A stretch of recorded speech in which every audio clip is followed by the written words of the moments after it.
lightning cracks, moves at max. It's movie night. The gang's all here, grip with fear, more horror films, alright. From bad to worse and worse to shit, you'll beg to fucking quit. Malevolent Movies has arrived in stereo now, nowhere to hide. All right, hey everybody, welcome to Malevolent Movies, the podcast, episode number 14. We are back on a regular schedule with Malevolent Movies after the hunt for holiday horror. And oh boy, are we kicking off the new year proper with a real stinker. We are watching, I've known we were going to watch this movie for a couple of weeks now. And every time I thought about the movie in my mind, I kept thinking it was called Juice Box. I kept thinking, we're going to watch Juice Box because that's a real word as opposed to Game Box, which is a made-up thing. But that's what I was thinking something. He was going to be like a boxer for some reason. Well, like maybe Juice Box. I was thinking wacky Nickelodeon's like 90s movie about a cafeteria and like they're all like food fighting or something. I don't know. Not the worst. Every one of these sounds better than the one we watched. Yeah. So we're diving into the 2004 movie Game Box 1.0. Oh, frightening. Well, if you look at the DVD cover, you would think it was a horror movie. It's got like a zombified hand or a scary hand, a witch's hand, and she's holding a video game controller, and you're like, oh, Game Box 1.0. Man. But yeah, this is a fantasy adventure film. It kind of looks like Saw. Zero horror The elements. cover looks like Saw.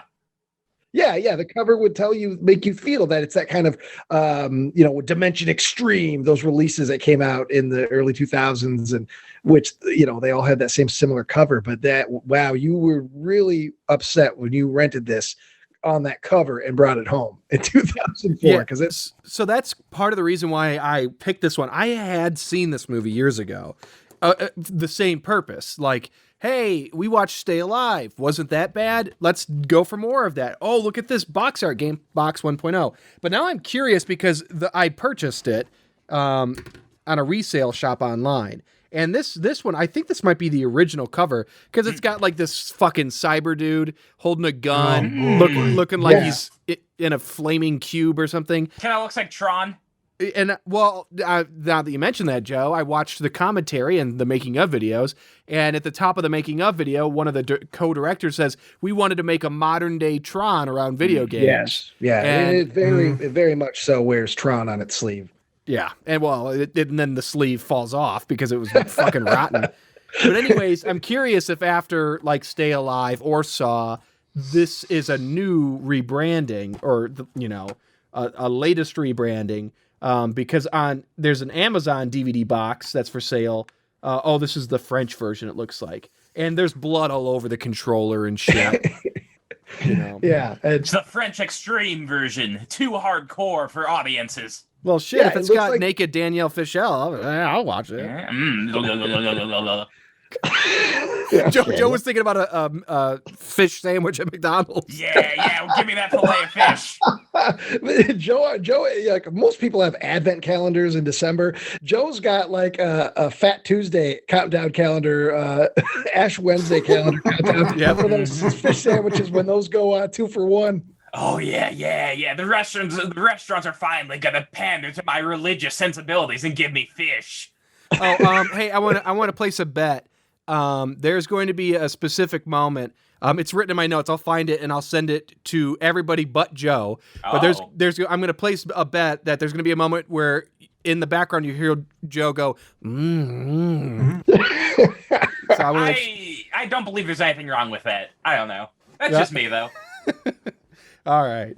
Anyways, Game Box 1.0.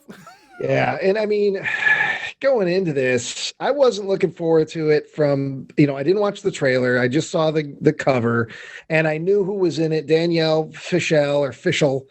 And I am, there's two things that I'm not a huge fan of in this world. One is incessant video game talk, and two is Boy Meets World. And this, right off the bat, just looking at the cover, I'm like, it's a video game horror movie.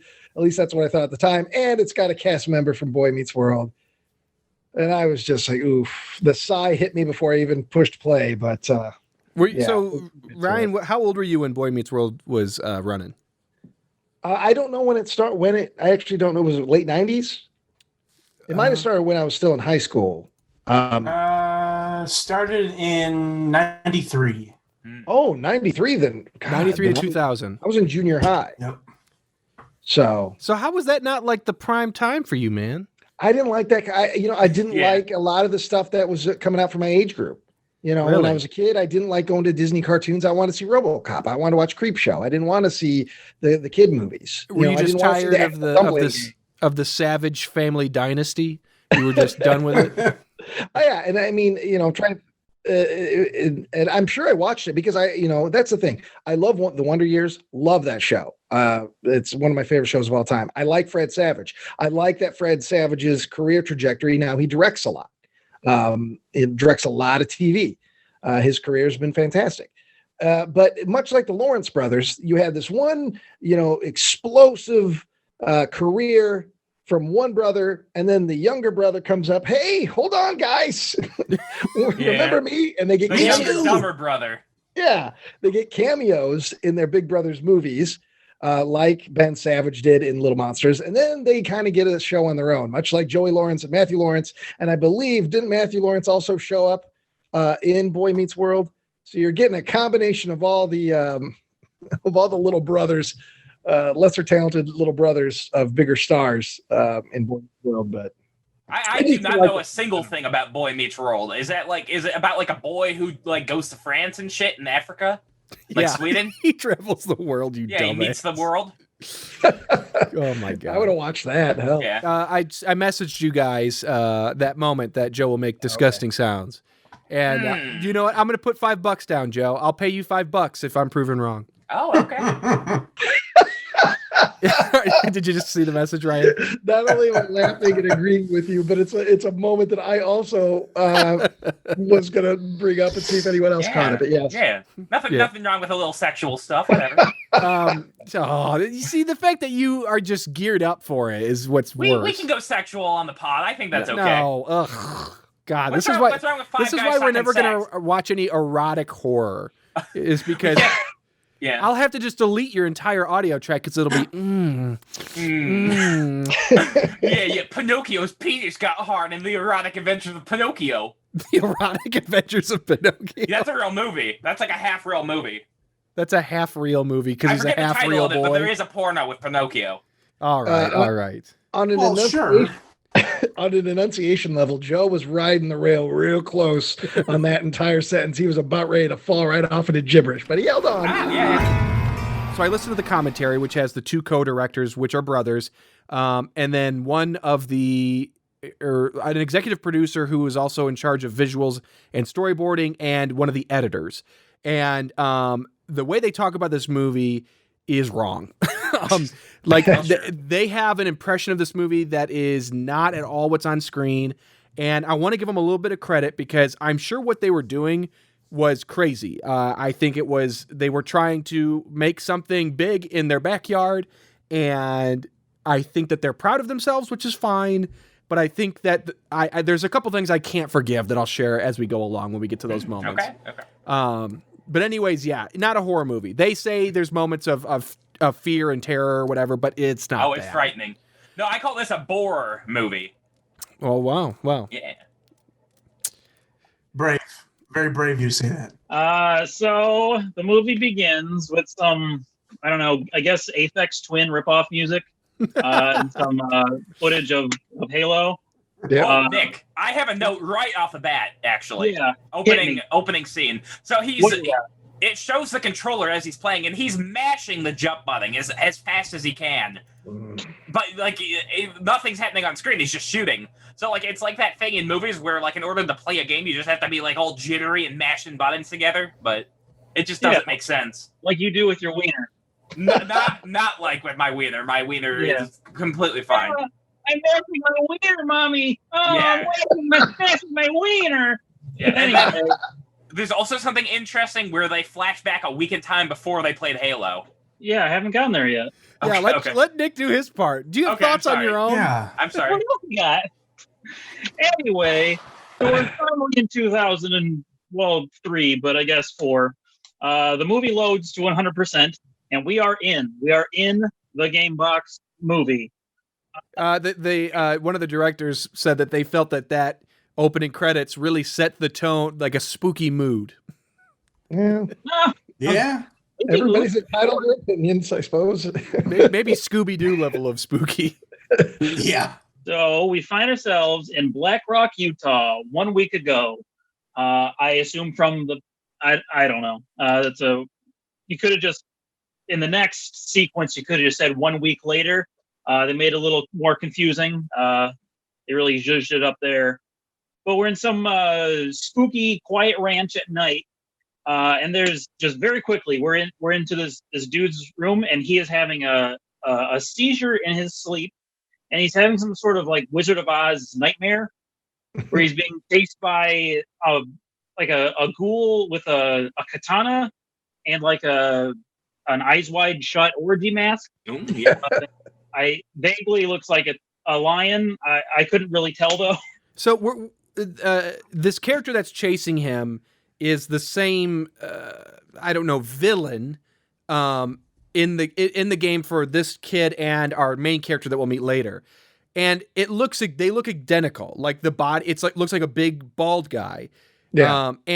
This is important. We'll find out later in the movie that the individual who's playing picks their villain. It's somebody from their real life. And so they should have picked somebody completely different. Like it should have been like a woman. It should have been like a kid. Just something that doesn't look exactly like the same guy, because then it kind of took some of that power I felt away from like you pick who your villain is. Yeah. Sorry, just I'm already nitpicking. That costume only fit that one specific actor. It was custom tailored to him. No, I was gonna say, like, because this is 1 week, like it flashes backwards 1 week earlier, so it's implied that he's having nightmares thinking about his experience in the game. No, he's in the game.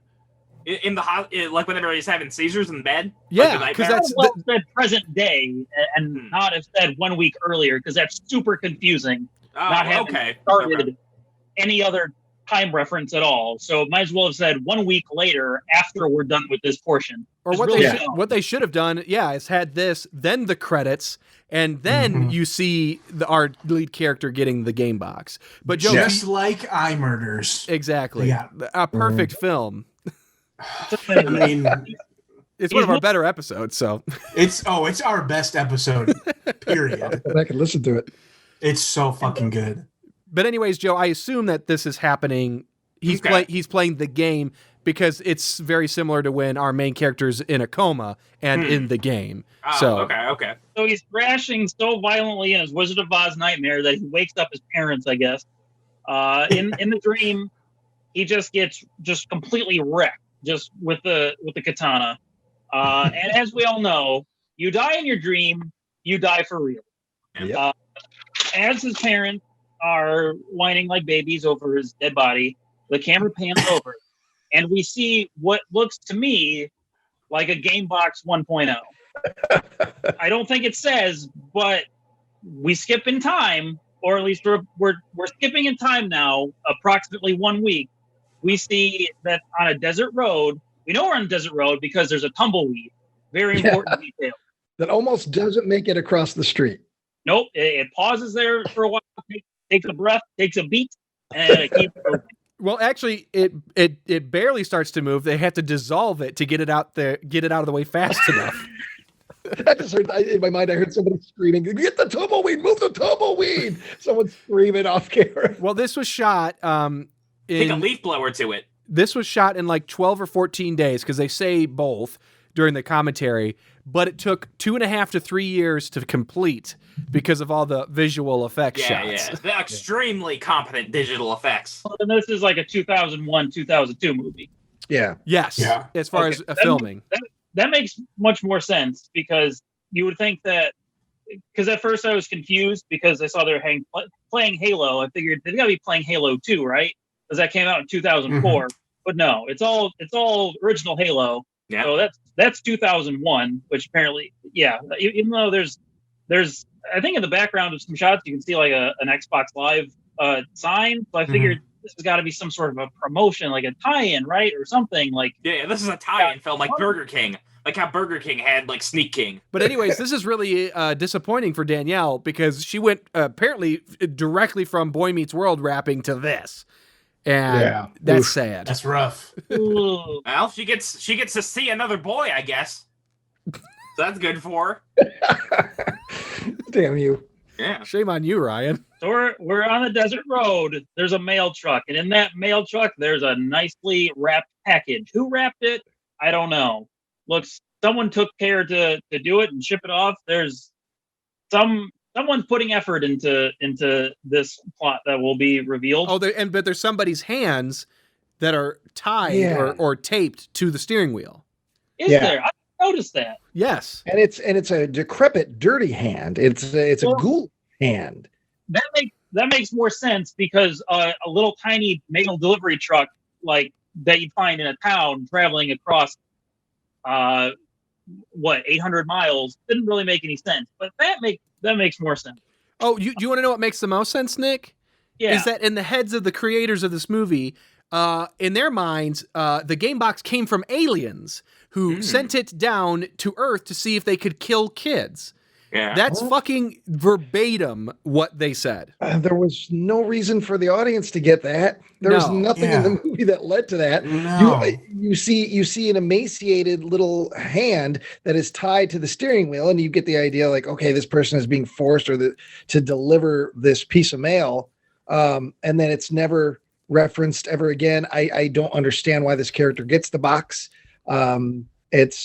But that certainly never crossed my mind at all. Yeah, the two brothers, these Hillenbrands, were hot off of Dorm Days 1, National Lampoons, and so prestigious. Yeah, and so they had a lot to say about this movie that I disagreed with, and it was either the editor or the producer who chimed in. It's like, well, actually, it's kind of open-ended. Like you can figure it out for yourself. Like, what do you think this is? It some guy in the middle of nowhere who developed this thing and is just doing it to be a menace to society? But this one, like, I think it was Scott. Like, he was the one that talked the most. One of the co-directors. He was really hammering home this fucking aliens thing. Yeah. I don't fucking get it. Hey, if it isn't on the screen, it didn't exist. If it's not on the screen, it didn't exist. I'm going to buy the Game Box series of novels to find out this information. The extended universe novels of Game Box 1.0. Anyway, so approximately 1 week has elapsed. We find ourselves in Los Angeles, find some nerd playing I don't know what racing game, but that's who we're going to follow from now on. This is this nerd who we will learn to come to know as Charlie. He is listening to the radio, playing his game. There are some reports of someone who was severely, I don't know how they describe it as his organs were internally severed without puncturing his skin. That's the boy in Utah. That helpful bit of exposition is going on over the radio. These guys talk about it for a long time because there's like time passes in what the hell's his name, Charlie's life, where he's in his house moping, listening to that, and then he's in the car, and those guys are still talking about this random kid in Utah, and even though Charlie is in Los Angeles. Well, they gotta kill 4 hours a day. What do you expect? The slow news day that day. Yeah. He leaves his home. He goes to the office, and it looks like that Charlie is a game developer or some sort of game tester, some sort of game nerd. But he just really seems to hate his job and his life. He arrives. I don't know if this is just a cut in time, but it appeared in the movie that he arrives just in time to go to lunch. That doesn't sound bad to old Joe Bosch. I was gonna say he's on the Buckley career plan. Sorry, boss, I showed up 3 hours late, but it's time for my lunch, I think. Yeah, and just like Joe, he goes to a cafe alone and with a limp dead haircut. And orders a roast or a pot roast beef sandwich. Roast beef. Sort of beef sandwich. With horseradish. Extra horseradish. On the side for dipping. Also, real quick, and I know we don't do puzzling plot. That's a thing for our contest. But I feel there's a puzzling plot, at least for me, and it was the level of tint on Charlie's glasses. Am I the only one that noticed sometimes he had those glasses that get darker when there's light, Yeah, transition. Oh, well, now I see it. He's walking outside and they're like dark as hell. Yeah, he's got to have those transition lenses, the early ones. He's got gamer glasses.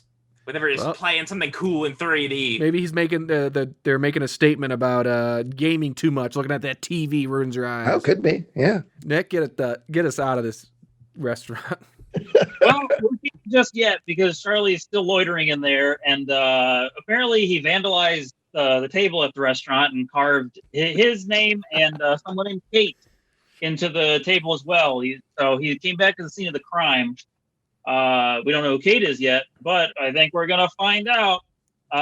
He gets home and he opens the world's largest mailbox and finds the package inside. Yeah. Okay. So they mentioned that in the commentary. They intentionally searched for a mailbox. They made the package first. Then they needed to find a mailbox that the package could fit in. And the whole time I'm thinking to myself, just put it on the porch. Like, why? Yeah. Why does it have to be in the mail? I guess this is probably pre-Amazon being massive thing. Not, I mean, it wasn't ubiquitous. It was around. Joe, you weren't buying anything off the internet in 2001. I don't know. I watch Amazon films. I don't know. You're out of your element, Donnie. I was gonna say they could film an extra extraneous scene where he goes to the post office to collect his PO box. I would have been fine with that. Drops a bill. Yeah, I wouldn't have questioned it. I question why there's a massive mailbox just for packages. Well, we don't have to question it for too long because he opens it up. And what does he find inside but the titular game box with a note that says, if you wish to play, put on the headset, which he does. Immediately. Yep. And immediately the game box begins to communicate with him and tells him that he's been selected as a beta tester. At which point, his coworker calls the red-haired kid from Sandlot. Big Green. Yep. Nice to see him again. Yeah. He's talking to his coworker on the phone about the game, and he's completely turned off by this magic technology because he might have to do the slightest amount of work. He mentioned something about there's too much setup required or something for something. Yeah. Only had to put on his head and which magically started communicating with him. So Charlie's a real piece of shit. A real Buckley type. He then goes and he intrudes on a group of his friends who are also playing Halo, and he demands to take photos of a woman he doesn't know. Yeah. She declines, and then he starts scanning his friends largely without their consent, and just leaves. As they beg him to stay, and promise him an elaborate barbecue the next day, but he just takes off. And the girl that he was trying to creepily photograph asks about him, says he's a real weirdo or something like that. And his friends confirm that Charlie's girlfriend was shot and killed by I don't know if it says it yet, but she was shot and killed by the police. Charlie's at home watching home movies of him and Topanga, who apparently is. He puts on Cerebro, and it tells him to scan someone he truly hates. And it just so happens that he has a scrapbook of his girlfriend's murder with a photograph of the cop who killed her. It would have been so much better if it was on a dartboard. Yeah. Well, that's the thing. It's like, I mean, there's some people in the world, yes, they have major enemies, but I would say a lot of people, if you walked up to them and said, what is the one person you hate most in the world personally? They're going to have to take a second. This kid took no seconds. He knew immediately, I know who I hate more than anybody. He's right here in a photograph album, a scrapbook. I hope that this was a fresh wound. I hope that this hasn't been like 10 years later. I mean, he mentions later on that she was like 17 when she was killed. So yeah, I don't know how much time has elapsed. I don't know how old he's supposed to be, but like, well, okay. So this brings up a lot of problems for me. So, okay, she was killed when they were 17. For some reason, I'm remembering I watched this like 3 weeks ago, and then I watched the commentary and then just my part. But Ryan, I asked you specifically to pay attention to this. Does somebody mention it's only been like a year since she died? No. Okay. No, it's never mentioned when it happened. So I started thinking to myself, okay, this shooting happens. We find out from the scrapbook that it was a cop that did it, and the cop was acquitted of all charges. Mhm. I'd imagine that would take a while. You know, it had to Okay. go through the court process. I'm sure there was a lot of press over this. So, Yeah. I would say, and she's 17, that doesn't, he could have been 18, 19 around that time. I'd say maybe a year has passed. I'd say it's safe to say at least a year has probably passed since because the guy's back on the beat, as we find out later on. He's back on the streets working. The director said that like the friends, they're all, and Charlie are like in their mid-20s. Because they make a point of saying, like, look at them, they're still living at their parents' house, like something about video games, you can't get out of the house, I don't know.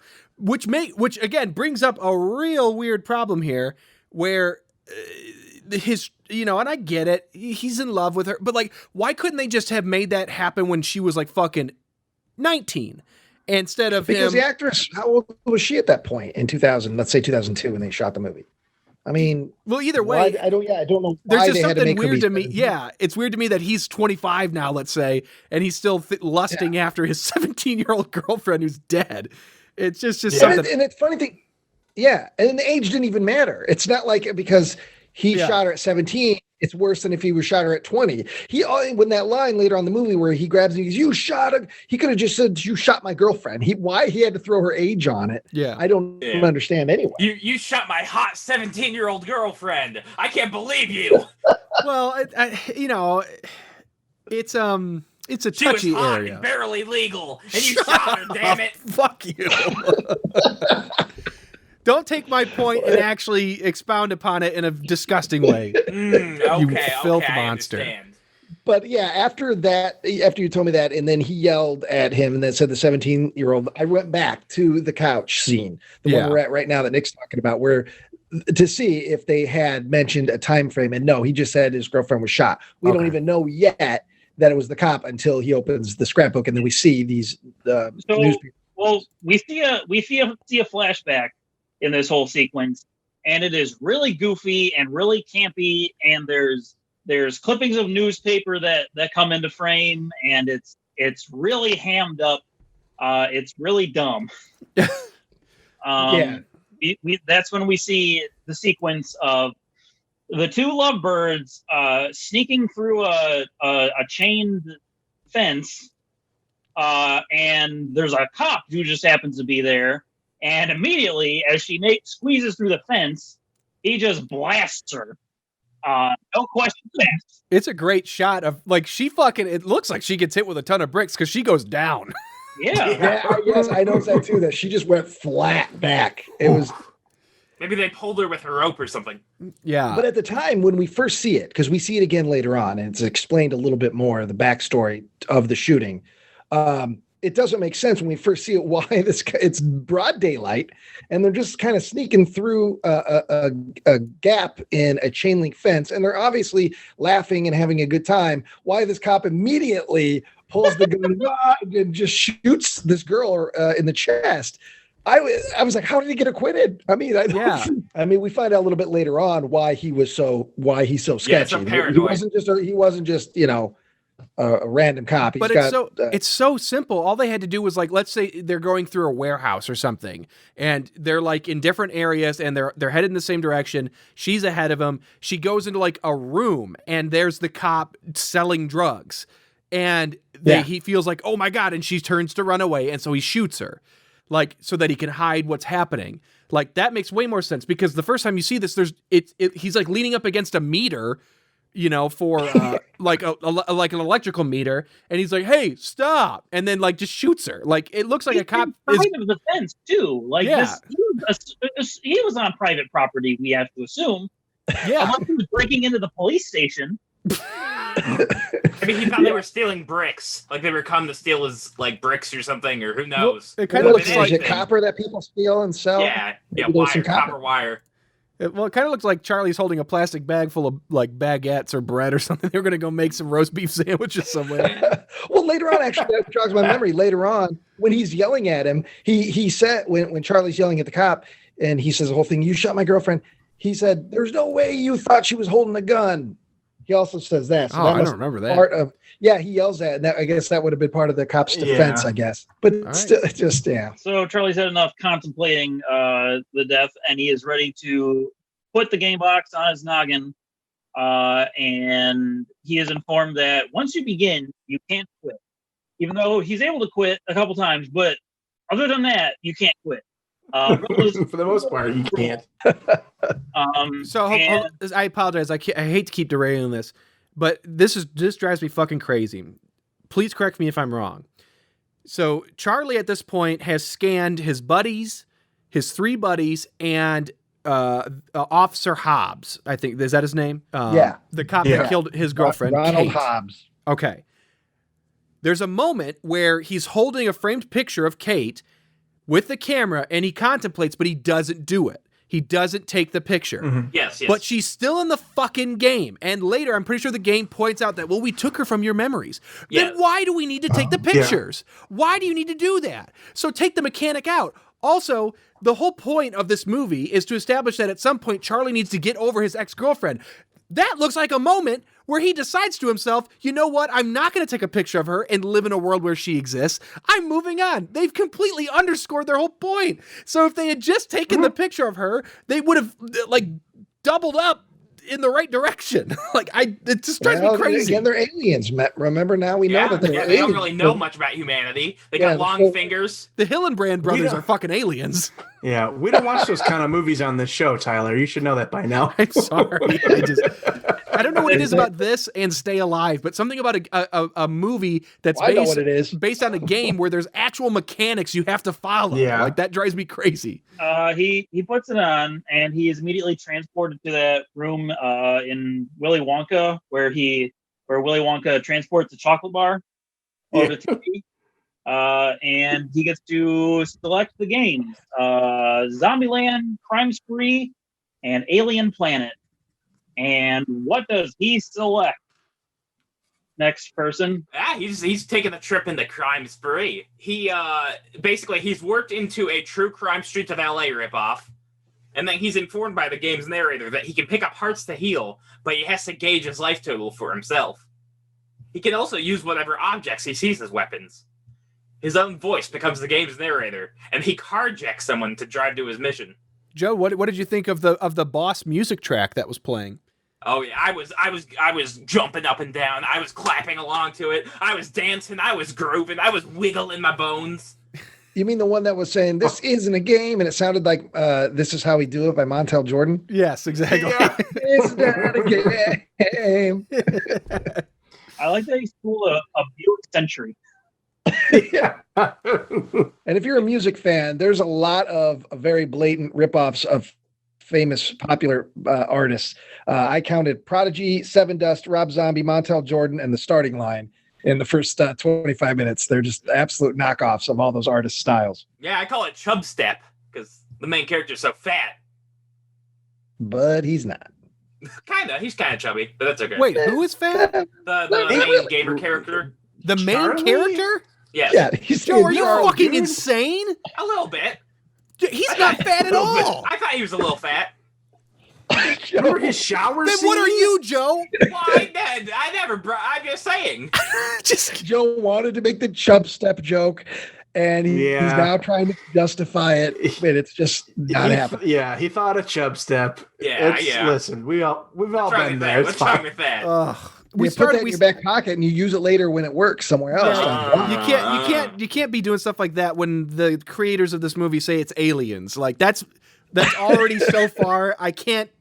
He goes to the hippest dance club in the game where he discovers that his friend John is scanned in as the bouncer. So the cop is scanned in as Sean, a thug who had his throat slit and became a ninja. Charlie's mission is to either get a briefcase back or die, and he decides to look for the case.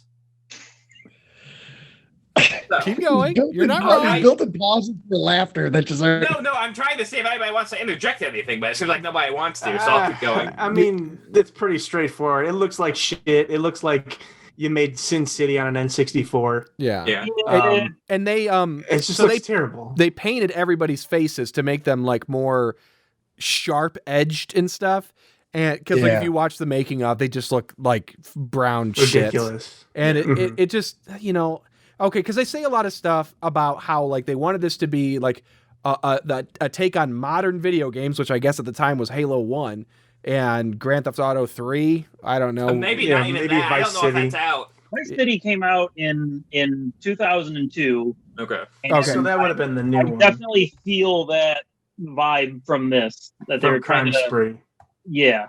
And so, but they make a big point about like, okay, this is supposed to be like uber developed technology. This is supposed to be well beyond the means of what man is capable of. Yes. And so why make it look like this? Why not make it look like real life? It looks intentionally like yes. This is a fantasy realm essentially, and it could be whatever they wanted, but they chose to keep it in the shitty graphics of 2002. Well, yes. they thought back then that video games would never look better than Halo. They could never look better than that. I mean, it's possible. It's possible that they could have felt that way. Yeah. But in Tron video games barely existed, and look at the fantasy world that they created out of that. Yeah. I love Tron. That's a good point. So he gets a gun and steals a motorcycle, and it goes into a cutscene thing that kind of makes it look like the Fast and Furious game that you sit at in the mall. Easter egg for fans of the show, that you first see it in the club scene that we've already left. But you may notice if you actually watch the movie, the sledgehammer mask. Oh, yes. Oh, yeah. It's in my part. Yeah, it seems like when there's like any kind of action-oriented beat or something like that, that sometimes the mask will flash across their faces, but it's in the club. The lights flash and you see the mask, yeah. Okay, I didn't notice that. All right, so Charlie finds a mobster with two goons trying to make a deal on the phone to sell the briefcase. So I wrote down, real-life Charlie is too fat to lift himself over a wall, and the game tells him he doesn't have any extra strength. It's to establish the rules of the game. Okay. That it's you're not like a superhero. You're just a man. You're a man with a plan. I understand. Is that where you started thinking that Charlie was fat because he couldn't crawl up the wall? Yeah, that was part of it. Okay. Yeah. Yeah. So he shoots a goon and takes a heart and a minigun. And then he shoots the mobster and finds out that he just turns one of his friends into Swiss cheese. Well, we haven't really referenced it yet. When he took the pictures of his friends that the game was asking. So now in the game, he's seeing his friends, but they're playing these characters. Yeah. You know what I mean? So he sees his friend Peter, he sees his friend whatever, and they're playing all these characters. And you can see them in the background in the club too. They're just, it just seems like they kind of plopped him in there whenever. So he discovers someone who looks like Kate in the trunk and is too stunned to do anything. The second goon comes up behind him and shoots him in the shoulder, and it hurts Charlie in real life. He's able to exit the game, but finds out he gamed all night and now he's late for work. He drops his keys by his car, and then he sees the goon's reflection in the window behind him. He shrieks and turns around, but nothing is there. Because he's in the real world. He's getting haunted. Oh, yeah. Yeah, it's frightening. It's horrifying. So when he gets to work, he asks Chaplin if he got injured in real life after playing the game, but he doesn't know what Charlie's talking about. It's revealed that he never made the call. Then Charlie's boss comes in and says that he looks like sweaty, unkempt garbage. It's Kaplan. Yeah. Oh, I don't know, whatever. Well, Chaplin, whatever. It was Kaplan, you're thinking Chaplin, and then this guy's Charlie, and you're thinking Chaplin. Yeah. He had a Hitler mustache, he was in black and white, he was on the clock. I'm reading your brainwaves, Joe. I'm reading these brainwaves. Hitler, he had a little top hat, Yeah.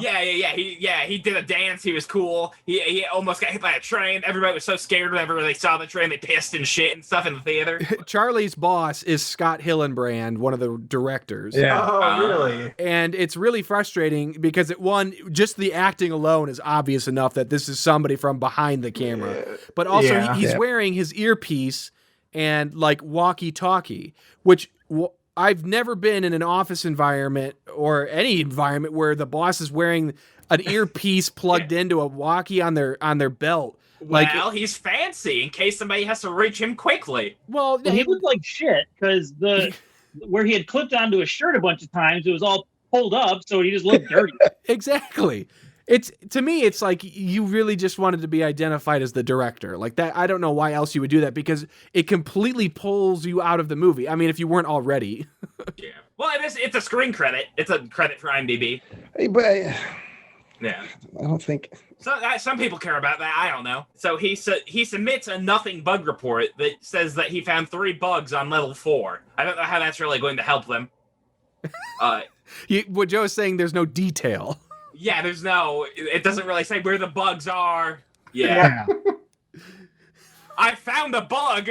Where is it? I don't know. Well, that's maybe Joe. Maybe that was trying to a character moment. That was a character thing, showing that he's so detached from his life, losing his girlfriend, and now this weird situation that he's in. Yeah, maybe, he's so detached. maybe. He's like, he doesn't care about work. He's like, there's a couple of bugs. Send. Yeah. I mean, maybe. Well, I mean, his apartment or house or wherever he's at is messy. So clearly, he hasn't done well since Kate was blasted. And then the cop got away with it. I mean, he's had a terrible year. Well, enough of the little Mario Kart won't heal. Yeah. On his Game Boy SP. Oh yeah, don't forget there was that part earlier in the movie. He leaves at work, where he plays video games all day, and then he's sitting waiting for his brisket sandwich, whatever the fuck, and he's playing the handheld video game too. It's like, come on. Well, he was leveling up. He's got a grind in Mario Kart. No. What's next, Joe? No. So he blows off his friends at their barbecue. Then he asks this video game if it called him. It's revealed that it can read his mind, but he still wants to play a few more levels before bed. When he starts it back up, he's still shot, but he's able to heal and kill the last goon.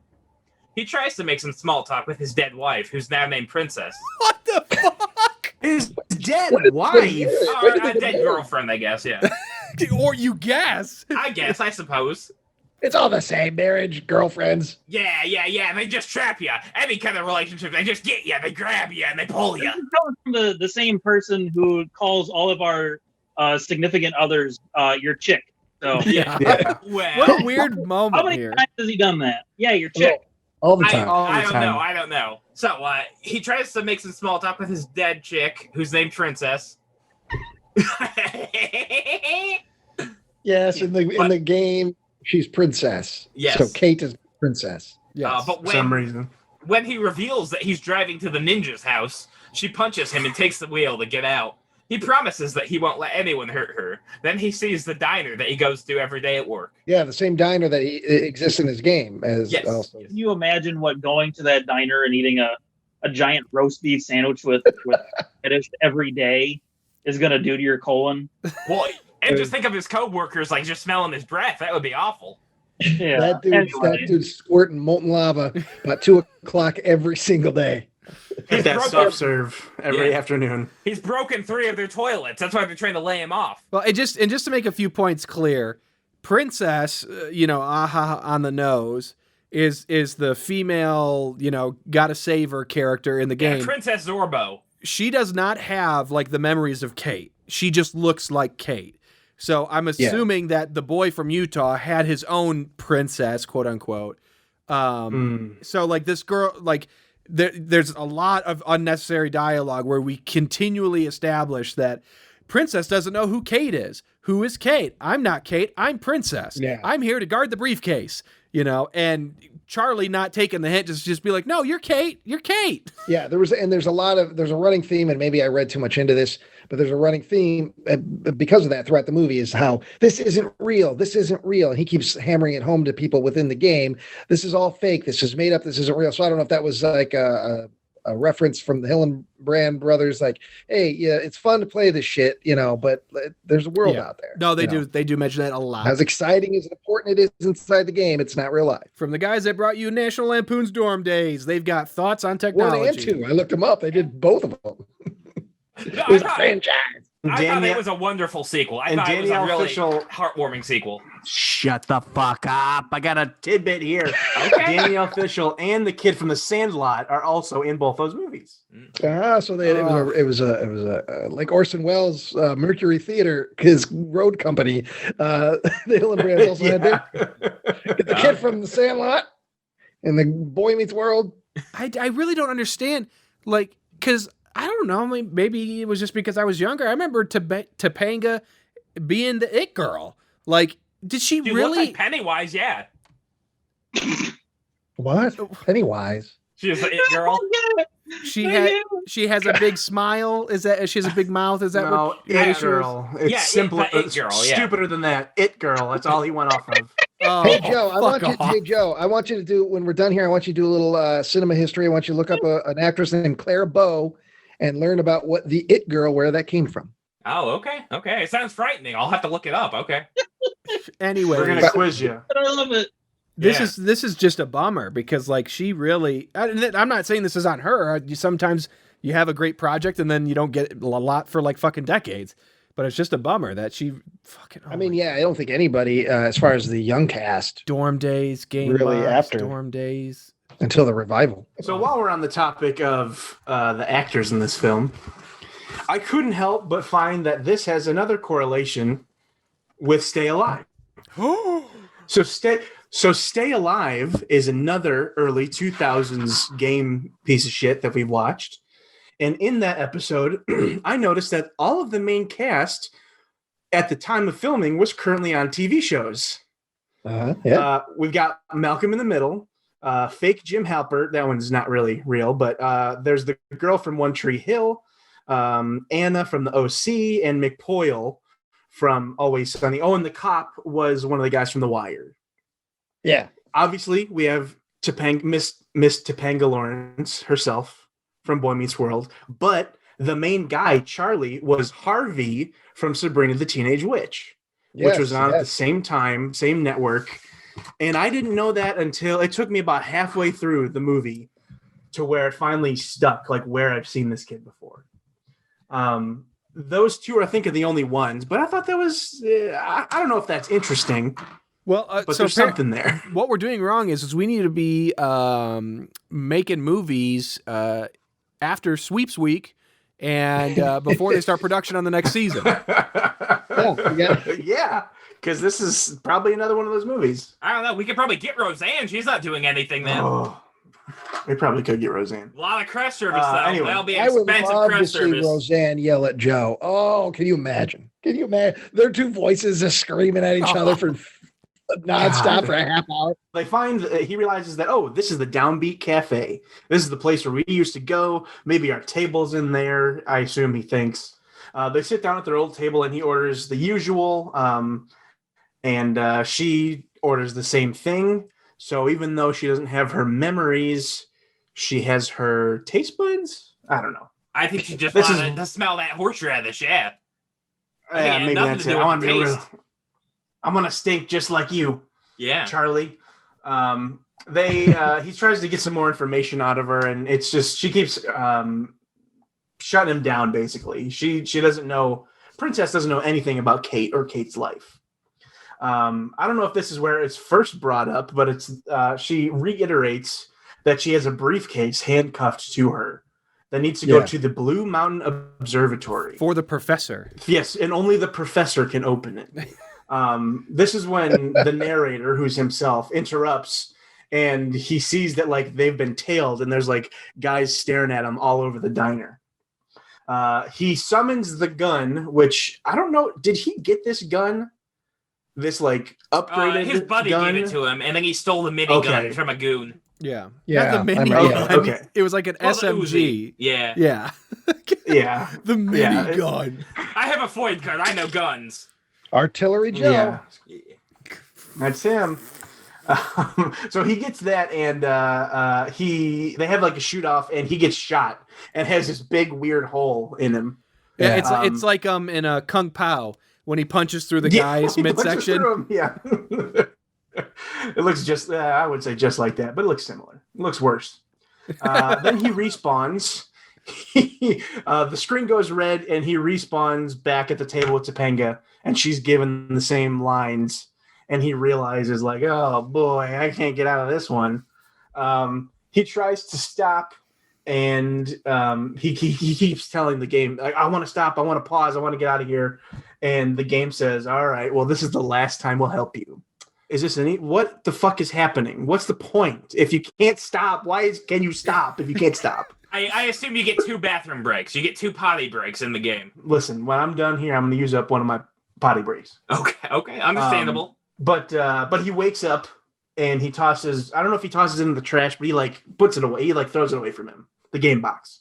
He takes a shower, and he hears when he's in there, he's washing his hair, and the shower is running, and you barely hear some like goofy laughter, like out. And so he opens the door, Santa Claus. and he's looking around, and, and Santa Claus is there, and so he opens the door, sticks his head out of the shower, doesn't see anything, goes all right, whatever, shuts the door, goes back to it.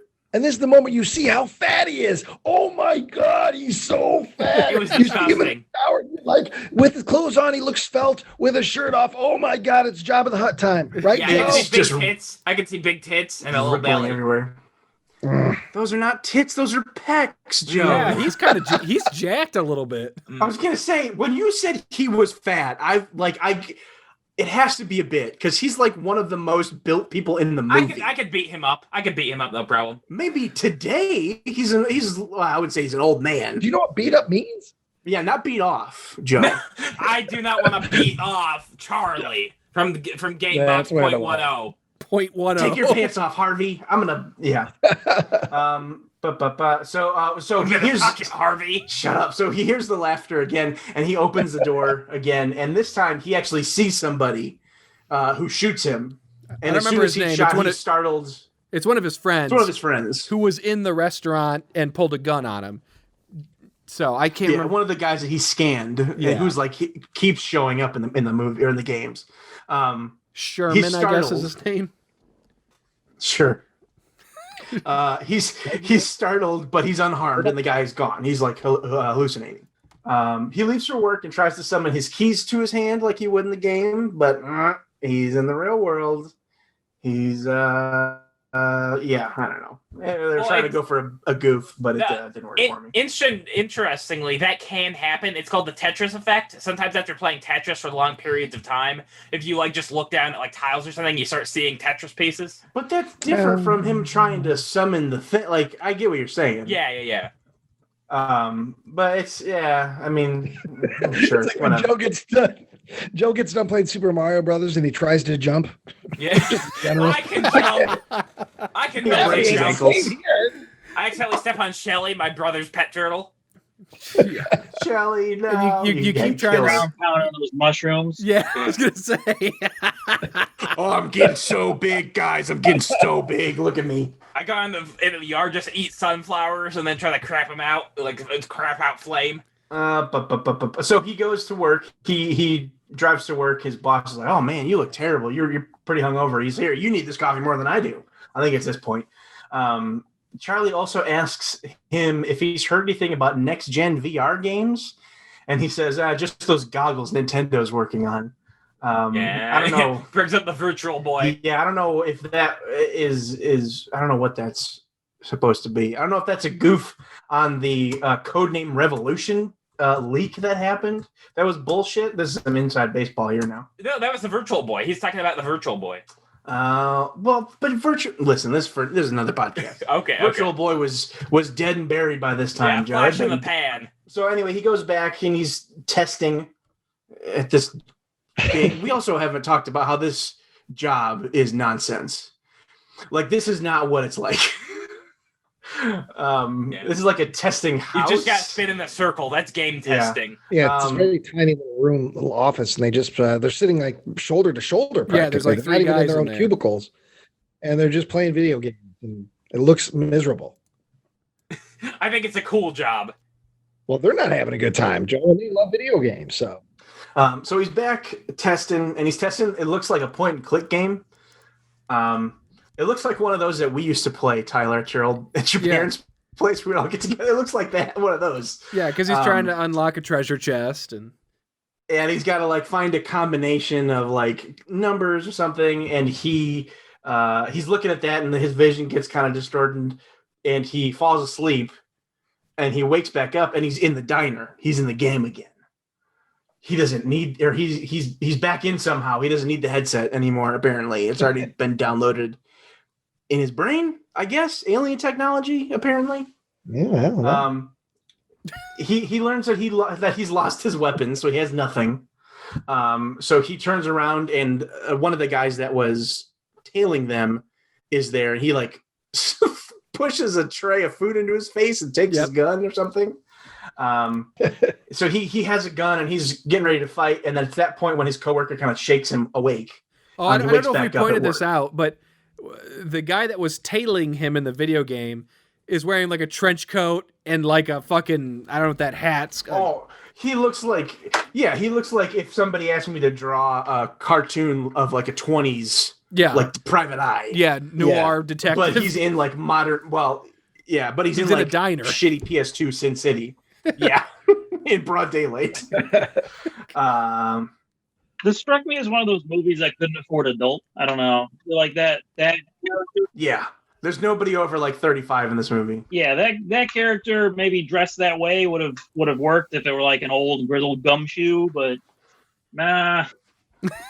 That and the guy, like the guy serving him in the diner, that Yeah, well, and I'm sure it was just the convenience of the budget. Hey, these guys, they're his friends. They're going to play all these ancillary characters in the video game. We only have to pay for these 3 guys. We don't got to pay for anybody else. It sounds cheap. Oh, that's what I thought too. I thought how ingenious it was to create a plot device that also means you only have to have the same 5 actors on set. That's your whole like if you can only get so many people and you can write something into the script, then go for it. That's great. It's a shame the rest of the movie doesn't live up to that, because that's I feel like that's the smartest thing the movie did. Was in the what is it called, crime spree level. Spree town. There's crime, and then there's everybody eating spree candy.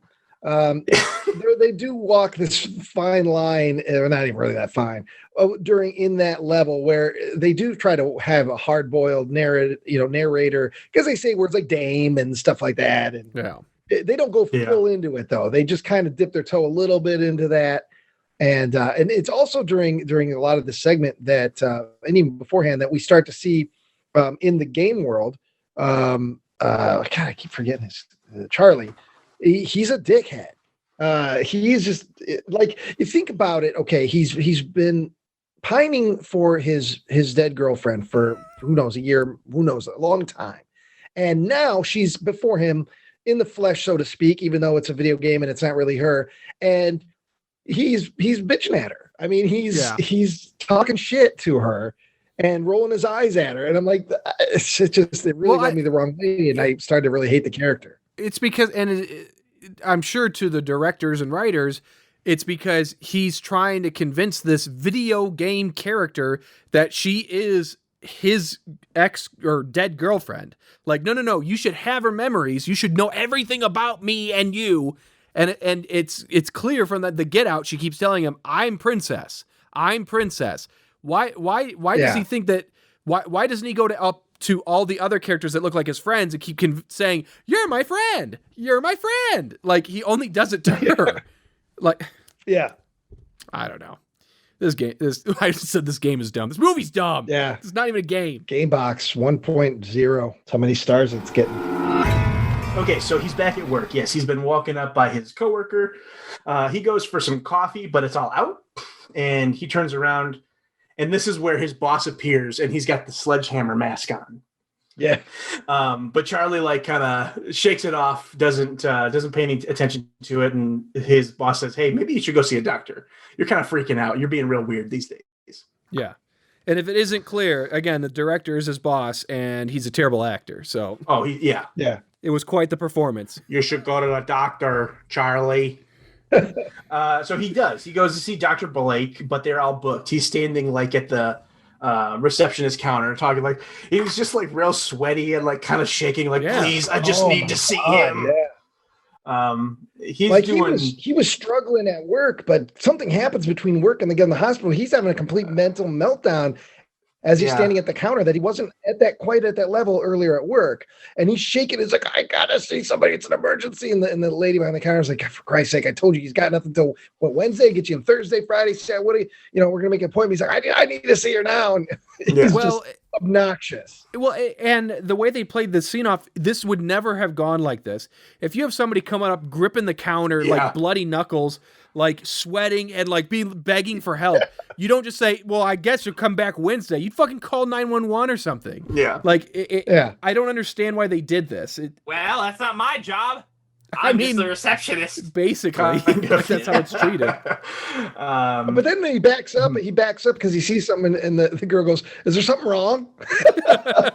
Yeah, and it's like obviously he's there. He's chewing his knuckles off. He's biting the counter and sweating and pissing. Yeah, something's wrong. He's biting the counter. Yeah, he's biting it like drywall. Oh boy, ain't right. So he and then he sees that her face has the sledgehammer mask on too now. She's also video game face for a little bit. And then he just leaves. I just need to leave. Behind the receptionist, there's a sticker that it looks like a registration sticker of some kind that says 2003. So either these fucking guys are full of shit in how long it took to finish the movie, because I kept seeing brute force posters. It's in his house and at the job, and that came out in 2003. Not to say they couldn't have had a poster for it in a video game magazine like a year or two before. Yeah. But I don't know. Now I'm curious. Maybe it was 2003 when they shot this. Weird. Yeah. So he makes it to the elevator, and he starts to hear this game again. Talking to him, and hey, the game. Yeah, and so he grabs like the emergency phone, and it's the game talking to him there too. And then the ninja mob boss, whose name I can't remember, just like Ao Shun, he just sort of appears. So then the ninja Ao Shun appears in the elevator with him and attacks, and he warns him that he can't escape. He like kind of grabs his throat and lifts him up a little bit. And then he just disappears, I guess, because next thing we know, we're out on the street, and he reaches his parked car, and he's getting a ticket. He's like, okay, and he walks up to the cop, and the cop turns around, and it's the guy who shot Topanga. Yeah. Wait a minute, hold on a second. He's a meter maid now. My brain is misfiring. Okay, so earlier when Joe was doing his part, and he kept saying mafia boss, he was talking about Ao Shun, the guy. No. Mafia boss was the guy who was trying to sell the briefcase. He looks like he's in like a trench coat and a hat. It's like that. It's a tiny little part. So then did you just skip that? And I don't remember that about him going up to meet Ao Shun? Well, no, I mentioned him. I mentioned Ao Shun. It's in there. Yeah, I mentioned him. All I remember is he said the guy with a slit throat and who's now a ninja. Yeah, I mentioned him. Okay. Did you mention that was the guy that killed Kate? No, because that wasn't addressed yet. That wasn't. Well, you could have addressed it. I'm just saying. Oh, okay. I understand. Because like hearing Trevor say that, I'm like, is this the first time we're establishing that this is the guy? No, we know. That goes dots though, because he scanned the person he hated the most, who was the cop who killed her. Yeah. Yeah, Joe. I was going to say yes. We already know when we recognize him as the audience when we see him with the slit throat that's the cop who that shot his girlfriend, because we already did all that. Yeah. This is just proof when Joe talks, my brain just. Yeah. Wow. It just stops. Some people they say. Yeah. Charlie loses his shit, and he's unsure if the cop is real or not, which isn't something that I considered when this scene started. But because the officer thinks that he's tripping, or he's like in withdrawals. He needs to trip. And it's funny too in how the priorities in Charlie's mind shift so quickly. He's having this meltdown. He can't get in to see the doctor, and then he sees himself getting a simple parking ticket, and his whole world is about that. He's like, "Oh no, not a parking ticket!" That's $75. At that point, I wouldn't have cared. I've been like, whatever. I mean, there's bigger fish to fry in his life at this moment than him getting the parking ticket. Until, of course, when the cop turns around and he sees that, it's Officer Hobbs and. He's not sure if the cop is real or not. The cop takes him down the alley, just like down an alley, and like they're hiding underneath a staircase. And he offers him a bunch of drugs. He pulls out like a giant bag of drugs. What do you want? You want uppers? You want downers? What do you want? Come with me. Like, okay, I'm just going with it. Yeah. Well, and he doesn't even recognize him. Maybe that's what this cop's MO. He's got one beat. He just watches this one street. So he posts up somewhere, hides his little baggie of drugs, waits for somebody to come by shaking and grabs him and takes him back there. You want some drugs? I got some drugs. And the thing is, once he starts trying to sell the drugs, he's a more friendly guy than Charlie's been the entire movie. I almost like, hey, this guy's not that bad. He's very, when you realize he's just trying to sell some drugs, like, hey, buddy, you want to get this? Hey, I got you covered. He's a lot of charisma. And the fact that the cop who just went through this life-altering thing where he shot a woman in front of her boyfriend, and I'm sure the boyfriend was there as a witness, those are faces and names you don't forget. I don't know if we established this, but the cop is played by Patrick Kilpatrick. Yes. I don't know I didn't know by name until the movie, but he's one of those guys. He's like, oh, that's that guy. He's one of the guys you always see in movies because he's pretty prolific. For the last 25 years. For he's even in Toxic Avenger. He's the guy who shoots the dog in the taco. Oh. So he's like and the guy that we had in Lucky Stiff, and I might have even said that, like the guy in Lucky Stiff. And Patrick Kilpatrick, I used to get those guys confused. They were always Jeff Kober. If there was a bad guy in a movie, it was either Jeff Kober or Patrick Kilpatrick almost all the time. And I used to get them both confused. And that's it. End thought. All right, Trevor, where are we? Charlie realizes that this is the real cop. This is an actual real person. And he starts yelling at him about how he was probably high when he shot Kate. The cop basically admits this and punches Charlie so hard that he passes out and is taken to the hospital. At this point, he's in a coma and in the hospital, and then he like drifts back into the game, and he's back in the diner in the whatever it's called, Downbeat Cafe. Then what is the point of any of the physical media? Because once he puts the headset on the first time, apparently he's locked in. You don't need any of it. It's not like they cut back to shots of the because there's the game box, which is like a circular dome-ish thing. Then there's the headset, which is like a tripod that just rests over their head. And then there's the camera mechanic. There's those three separate pieces. They don't like cut back to the game box to show that it's still on. Like that would have been interesting if like somebody went to the house and they unplugged it and like he flatlined in the hospital or something. Like that could have been an interesting thing to do. They accidentally trip over the cord and unplug it, and they're like, "Oh no, my buddy's new GameCube! I broke it. I better plug it back in." But it's like that. It's just the rules. I wish I could remember how they sing it, and It's Always Sunny. But what are the rules? What are the rules? All right, so he's in the diner again for some reason. The Aushun is there, and they run through the back of the diner, and then they're in a giant fish. Or something. I don't know. Yes, okay. It's got the wavy bones. Yeah, it doesn't make any sense because they're in a fucking diner. They're in a diner. Yes. Oh, but don't worry, because if you're too concerned, don't stop thinking, because there's a window just in the middle of the fucking hallway that they have a hell of a time opening up. But they eventually open up and they jump through it and they fall and they fall and they fall and they end up in Zombieland. Which also, did we talk about how this is called fucking Zombieland? It's before the movie. But that's weird. Yeah. Oh, I know it's a couple years before the movie. In the making of, you can hear the director shouting stuff off camera about zombie town or zombie village or something. And so they mentioned in the commentary many times about how like this used to be an actual lush forest, like it was green, and like they just kept changing the scenery. Here's what I'm guessing is everything they did looked like shit, and so they just kept going back to browns and yellows and being like, it's intentionally supposed to look pixelated, right? Well, that's interesting you say that because they shot all the actors live before they were able to finalize, what it's going to look like. And they have the actors in Zombieland keep calling it a jungle.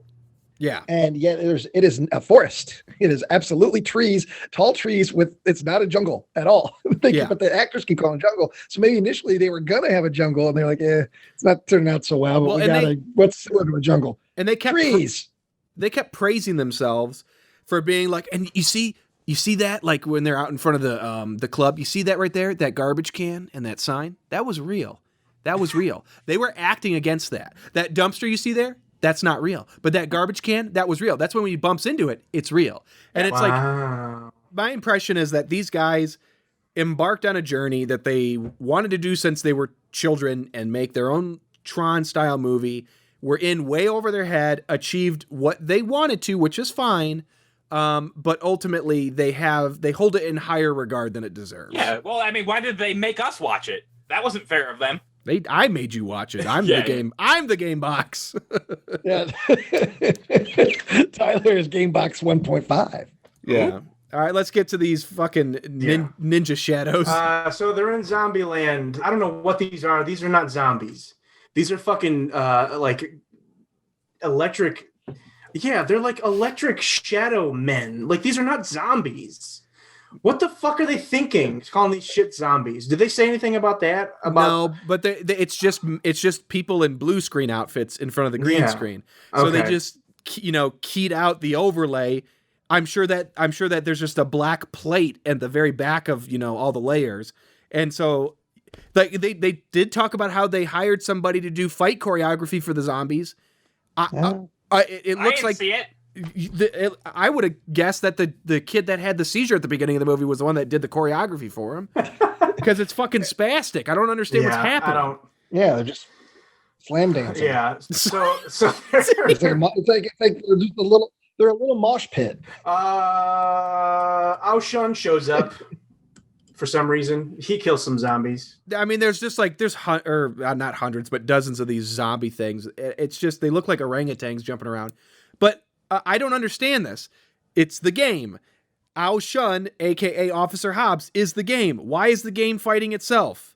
Like, even like one line of expository dialogue, I'll take it. I will fucking take it. Just something. I mean, sometimes that happens though. Like in Far Cry, like the enemies will just kind of bug out and kill each other. Well, and I mean, there's plenty of games where there's like cops and they'll end up fighting with just NPCs. I get that, but like there's Charlie, Princess versus everybody, and then for one moment, it's just so that we have a small beat where we get to see Charlie and Princess walking together and talking. Like the directors loved these slower moments. Like they kept talking about every time that there's a slow moment, they talk about how they had to cut like 5 minutes worth of dialogue out of those scenes. Like, what the fuck? Like, who needed that? Yeah. What are they talking about? Their feelings. Oh boy. So they escape and they keep walking through this jungle, even though it looks like the desert. It looks like hell from Constantine. Yeah. But they keep calling it a jungle. Everything like loads into a new area and it looks terrible. It looks kind of like bad Tron, like you tried to recreate Tron on your home PC in high school. And it is a little more lush, a little greener, a little more foresty. Here we go. Fucking game box. All right, they come upon a cabin. They go into the cabin. It's a very Evil Dead-esque cabin without all the chairs and tables and monster head on the wall. No. And there's a hatchet. Ryan, there's one table there. There's one table and one hatchet there. Yeah. They acted against the table and the hatchet. It's very important. Oh, were those real? Those were the real Those things? were the only real components. Oh, okay. So yeah, they come in there and there is a table with a hatchet right there. And so Charlie takes the hatchet out of the table with the intentions of breaking the chain, cutting the chain that attaches the briefcase to Princess's hand. And then again, he goes through this whole diatribe about this is all fake. It doesn't matter. This is a video game. And all that shit. And then out of nowhere, there's already somebody else in the cabin we didn't know about. And it's Peter. It's one of Charlie's buddies. It's Peter. And Peter shows up and he's like, hey, you're Kate. Now, this is important because he looks at Princess. He should call her Princess. He should think she's Princess. He's part of the game. No, he recognizes her as Kate and says, oh my God, I'm in the game too. I'm really in the game. I'm not part of the game. I'm in the game. And so, of course, Charlie is a piece of shit. At this point in the movie, he's the biggest piece of shit. And he's not believing a damn word. And he's being argumentative. And he says, no, okay, I don't believe you. The game's lying to me, blah, blah, blah. And Peter's like, no, what happened is you were found in an alleyway, unconscious. You're in the hospital right now. You've been in a coma for 2 days. I went to your apartment. I asked the super to let me in. I pawn your stuff. Yeah, I was going to say, he never explains why. He's like, my friends will come up, but can I come in? Actually, okay, maybe this is, and I'm not giving them any credit here. But maybe this is the one moment where you could say it is the aliens, because how would the game know where Charlie is? Unless it somehow is able, through Charlie's synapses and shit, still hear what Charlie's body hears that's in a coma? Because, like, the game wouldn't know that. How would it know he was found in an alley and all this shit? Like, so, I don't know. I hate this But, movie. you know, I'm not gonna Sorry. try. But no, it's a good point. And so Peter says, yeah, and he explains to him what's happened. You were found in the alleyway and you're in a coma. And so I went into your apartment and I found the game, which, okay, I'm thinking about the realism of this. Your friend has been found in an alleyway, beat to shit, although he only got punched in the stomach. He's not super tough. He got punched in the stomach. He's out in a coma. So your friend's in the coma. He's been in a coma for 2 days. You go to his apartment and you decide, wait a minute, there's that new video game. Well, since I'm here, I might as well give it a spin. Well, I mean, I laughed a lot at that. I was like, it's like Elaine in Seinfeld with the Juji fruits. yes, exactly. And so anyway, he says he put the game on his head, the little device, Cerebro, and he asked, the game came out and said, what do you whatever the game fucking sounded. And Peter says, I asked him, tell me where my friend is, tell me where Charlie is, and now he's dropped me here in this video game and I'm stuck in here and I don't know how to get out and what the fuck's going on. Well, Charlie still isn't really buying it, so he asked the game, hey, is this kind of the level? And the game's like, yep. And then zombies show up. The zombies show up, and the zombies are very easily fooled. So what our three heroes do is the zombies are at the door. They open the door, but they stand behind the door. You know, like you open the door, door opens inward. They're behind the door. The zombies filter in. As soon as the last zombie runs in, like a Three Stooges short, they run out the door, slam it behind them, and then now they're outside and the zombies are inside. All right, so they're now running through the jungle, and they do a walk and talk scene, so we can get some more story. And Peter asks how the hell we're going to get out of this. And Charlie says, we don't get out until we beat the game. And the only way we beat the game is we've got to take this briefcase to this observatory. And he kind of says, I don't even know what the fuck is going to happen, but we got, it's this briefcase attached to Kate, princesses. And okay, so while they're in the woods talking about how they got to get to the observatory, we cut to the roof, and the samurai, what's his name? Ao-Shan? Ao-Shan. What was his name? Ao-Shan. Okay. Ao-Shan is standing on the cabin roof, and he's looking down at them. And then we cut back to the three heroes, and they're walking through the jungle still, and this little sign shows up out of nowhere, just materializes right there on the ground, and it's a sign for Blue Mountain Enterprises. And they're like, oh, that's where we got to go. And Princess says, no, we got to go to the Blue Mountain Observatory. And this is when Charlie explains we're in a different level, but it's the same thing. So in Crime Spree, we had to go to the Blue Mountain Observatory. In this world, we got to go to a Blue Mountain, where the fuck, Enterprise. Basically, as long as it's Blue Mountain, that's where we got to go. And so, and then Sherman, his buddy Sherman, shows up, but he's in this world. He's a doctor. He's like a scientist, and he says, we got to get out of here. There's zombies everywhere. The experiment went wrong. It's a bloodbath. And he's like, where's it a bloodbath? And he's like, down to Blue Mountain. It's overrun with zombies. And Charlie says, well, that's where we got to fucking go. How do we get there? And Sherman says, well, it's no point going, but there is an entranceway. There's a little tunnel, and I'll tell you where it's at. Well, I guess he tells him, because next thing we know, they're there. They're in the tunnel. And then we cut back to Sherman. Sherman is attacked by Ao-Shan, accosted by him. And he's asking, where did they go? Where did the people go? And so now we're in the tunnels, and where our heroes are trying to get into Blue Mountain Enterprises. And zombies get down in the tunnel. There's a little bit of business where they escape. They crawl up, through a manhole. There's a ladder. They get up through the manhole. Peter almost, 2 times, I thought he was going to bite the dust. The zombies get a hold of him, but he only loses his shoe. He gets out through the manhole cover. They put the manhole over it. They cover it with a boulder. And now they're in a new level. They're on the alien planet level. Peter finds one of those floating hearts, one of those little health bits, and he gets it to heal his arm. He had a big scratch on his arm. So he gets it and he eats it or whatever the fuck, and it heals his arm. And Charlie's all pissed. Charlie goes, why do you know one of us didn't need it? because he's the only one with a big scratch on his arm that's bleeding, man. It's like he's just an asshole. This character's so bad. I wouldn't disagree with him on using a health icon for a scratch, but Charlie does an even dumber thing with a health icon in my part. So I fully agree with you, Ryan. Oh yeah. But Peter heals his wound on his arm, and all of a sudden another thing starts floating in the air, and it's a bracelet, and Charlie grabs it, and all of a sudden then they're approached by two soldiers, and those soldiers let us, the audience, and our heroes know that shield is an alien shield band. Oh, and this is the other two buddies too. So all the friends are there now. Yeah. And they recognize, the two soldiers recognize the princess, and they recognize the briefcase that she's holding. And they're saying stuff about, oh, that's the ultimate weapon. You can't let the ultimate weapon get in the hands of the enemies. And no sooner have they said that, but they are attacked by a bunch of aliens. And we see the bracelet indeed do what it's meant to do. It creates a shield around Charlie when he's battling them. And then he gets a space gun, and there's UFOs, and there's lasers, and there's aliens. And there's like hundreds of aliens.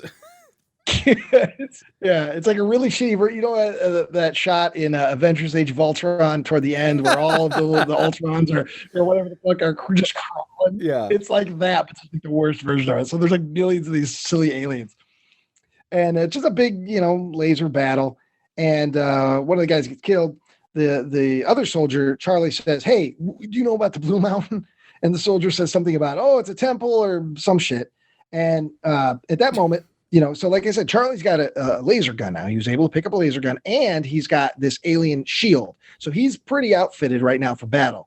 His good buddy Peter simply asked him for the fucking axe that he has been hoarding since the cabin, and he argues with him about it. Well, you don't really need the axe. And he's like, "Come on, I need something to defend myself." He's like, "All right, I'll give you the axe." Again, Charlie, piece of shit. So he gives him the axe. And Peter no sooner though gets the axe, and he hawks off Princess's fucking arm and runs off with the bracelet. First, he hits her with the back of the blade, or the blunt end of the blade, he knocks her out, and then cuts her hand off. Wow, so Charlie was right the whole time. I was like, well, yeah, he is right, but he's still an asshole about it because he didn't know he was right at that moment. And of course he's going to argue, "I do all the time." But anyway, so Charlie then takes the princess to a cave. He takes her into a cave, and it's where he's got to rest and stay away. And at the same time, though, she's doing that out of nowhere, like some old school airplanes come. It's like an alien planet, but some American U.S. Army airplanes come flying in out of nowhere, and one of them drops one bomb, and boom, problem solved. Every alien, every UFO is dead. It was Will Smith. I mean, that was convenient. Yeah, it's super convenient. Welcome to Independence Day, motherfuckers. Joe blended Will Smith and Samuel L. Jackson together. I don't know. I thought that was the line in the film, but they were allowed one F-bomb. So Charlie, he lays the princess down in the cabin. He covers her non-bloody because it's it's pixels or computers and whatever. It's not stuff. It's not like a real wound, but he still, he still covers it. He still covers it. It's just it's like yellow. It's glowing. He just covers the stump with a rag, and then he says, "I'm going to go look for help." And he goes outside and he goes, "I need the help icon." He's asking the game, "Tell me the help icon." And the game says, "Clippy, help me." And the game says, That won't help. Oh, that freeze? No, we're laughing at Joe's joke. We're giving him one. I got one. I got one this episode. You got your one. So he asks the game, "Hey, I need some help." And the game says, "No, you're not getting any help." And Charlie argues with the game and says, you lied to me about Peter. I asked you if Peter was real. You said yes. It's not fair. The game says life isn't fair, even though it's not life, it's a game. And then continuing Charlie's downward spiral of being a piece of shit, he decides, well, you know what? If you're not gonna help me, I'm not gonna play the game. And he literally slams his ass down on the ground like a baby and throws a tantrum. He crosses his arms and his legs and says, "Nope." And he's like shaking. He's like, "Nope, I'm not playing. I'm not doing nothing. You just have to kill me." He's rocking himself. He's like self-soothing. Yeah, he's very like a baby. unsettling. He's sucking on his thumb. Yeah. And also, apparently he forgot if he does die and he's kicked out of the game, so goes Kate, the princess, which she's out there trying to help her, whatever. And so he does that. Well, then an alien shows up, the one alien that survived that bomb drop, who the hell knows where he was hanging out. he shows up and he sees this moment. He's like, this dude just sitting here. Is anyone else seeing this? Fuck it, I'm going to shoot him. And he goes to shoot him. But at the last second, Charlie decides he doesn't want to die. And he throws up the bracelet and, he gets the alien shield. And then he also ends up blasting and killing the alien. And then he looks up and he sees a health sign, a heart. It's way up above a mountain. So he climbs up the mountain and he gets to kind of a precipice. He doesn't get all the way up to the top yet, but he gets to a kind of a little precipice. And he sees the other soldier that is dead with a hatchet in his back. So he knows, okay, Peter is here, killed that soldier. And then, yes, Peter is there because he starts shooting at him. They have a firefight. And then Charlie climbs up. I was trying to read my writing. Charlie climbs up after Peter. So Peter goes climbing up the rest of the mountain because he wants to get the heart sign. Charlie's after him too. And don't forget, Peter also has the briefcase. And Peter gets up. He grabs the heart before Charlie can get there. Charlie blows his head off, but it doesn't matter because the body of Peter falls to the ground and disappears with the heart. And so now Charlie's up, he's got nothing to show for it. The briefcase is also gone. And Charlie, he gets up on the precipice and he's like, fuck. And then he just looks and he decides in case to kill himself. He just does a dead sprint, jumps right off the cliff, hits the ground, and then we're in real life. And he's flatlining. He's in the hospital. He's flatlining. Nurses running in, doctors running in. They don't know what's wrong with him. He's dying. We cut back into the game and we see that Charlie has, like video games do, he has an extra life. And he decides to use that extra life. Now, back in the real world, his heart rate goes back up again. He's fine. Doctors and nurses are baffled. Back into the game. Now he's alive again, but he's at that part of the game at the precipice again. So he's got a second chance at getting the heart and the briefcase from Peter.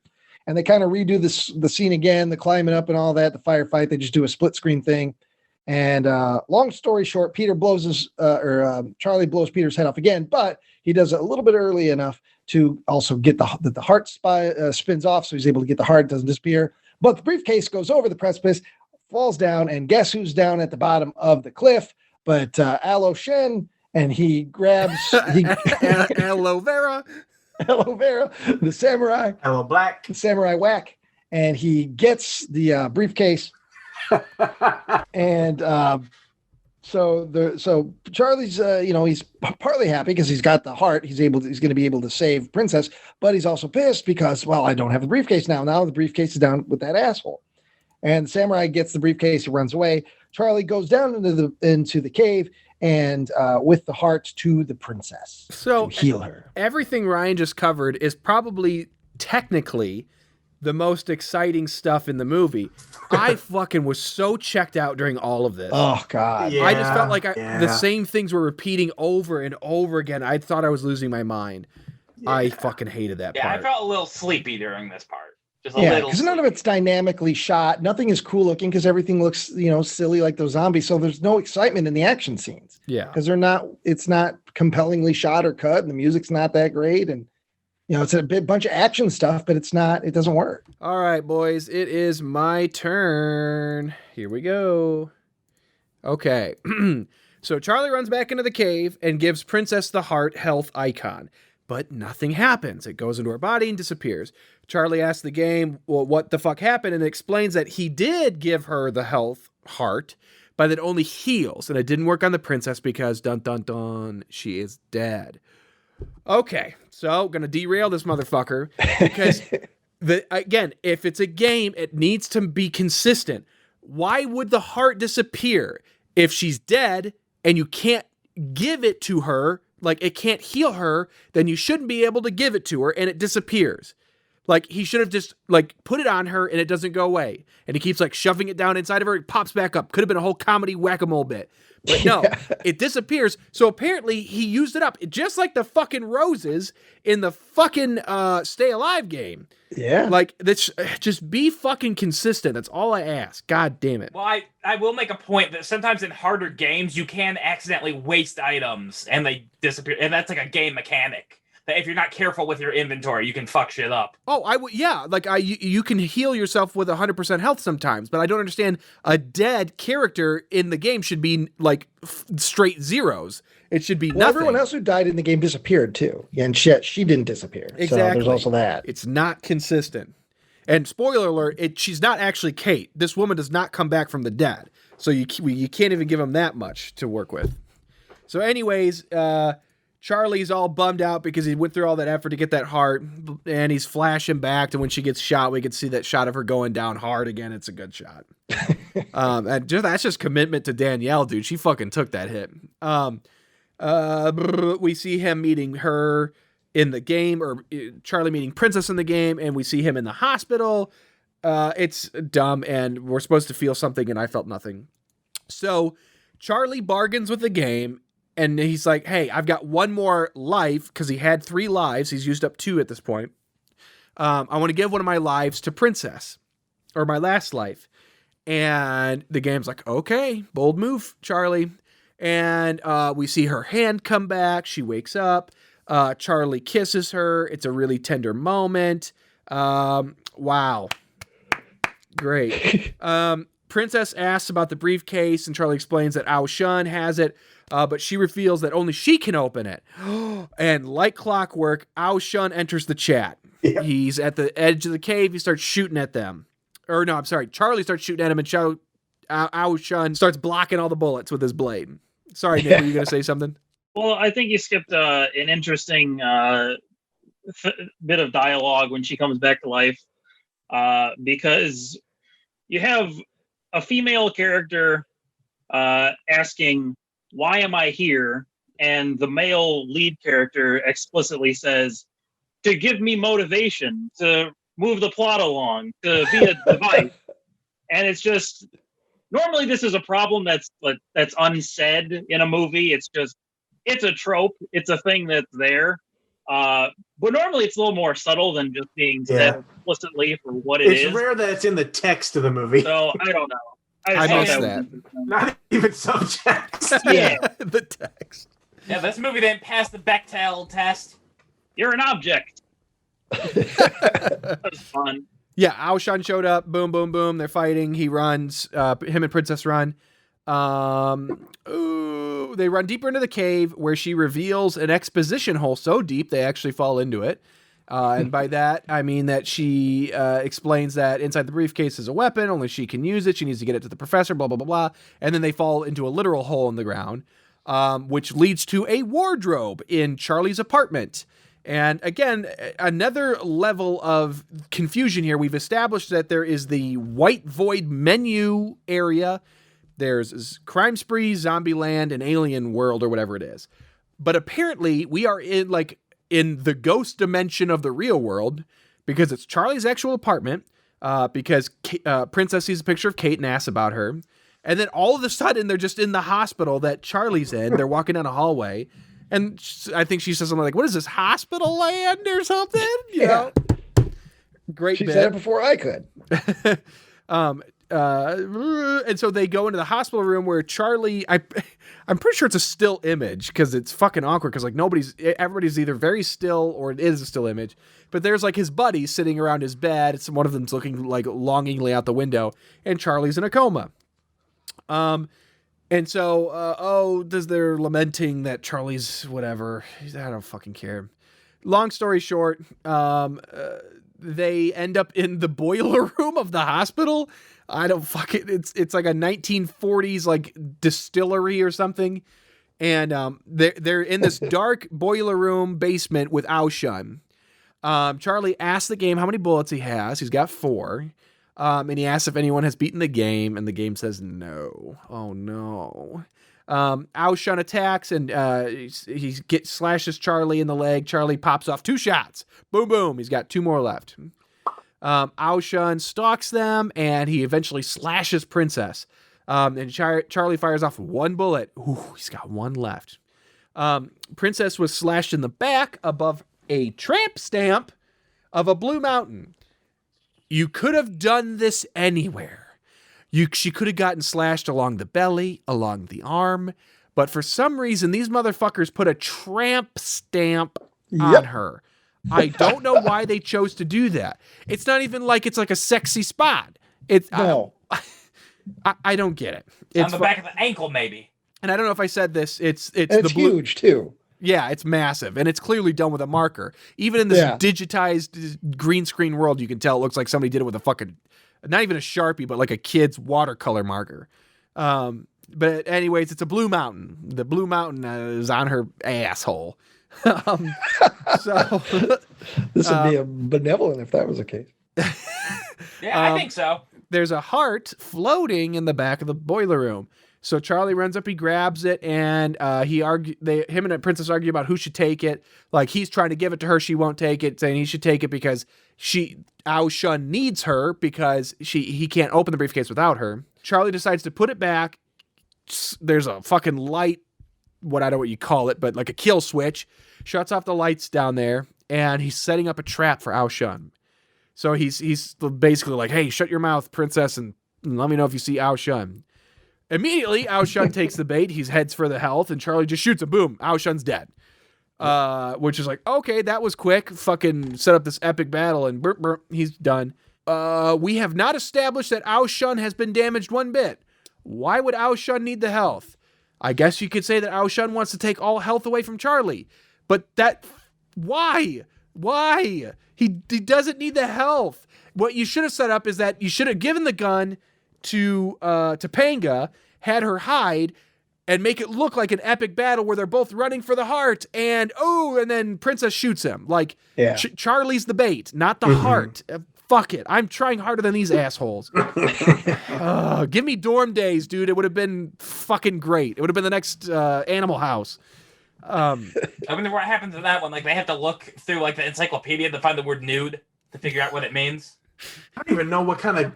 In like I don't even know what you're trying to get to here with this joke. Yeah. Anyways, Charlie and Princess walk up to Ao Shun, who has a bullet hole in his chest, and I wrote down the joke about it's like Kung Pao, where the guy gets his stomach hole punched out. Charlie takes the health icon, but he used it on himself. The game doesn't end, though. Oh, my gosh. I forgot to mention that, like, Ao Shun, like, lurches up, and he's like, good shot.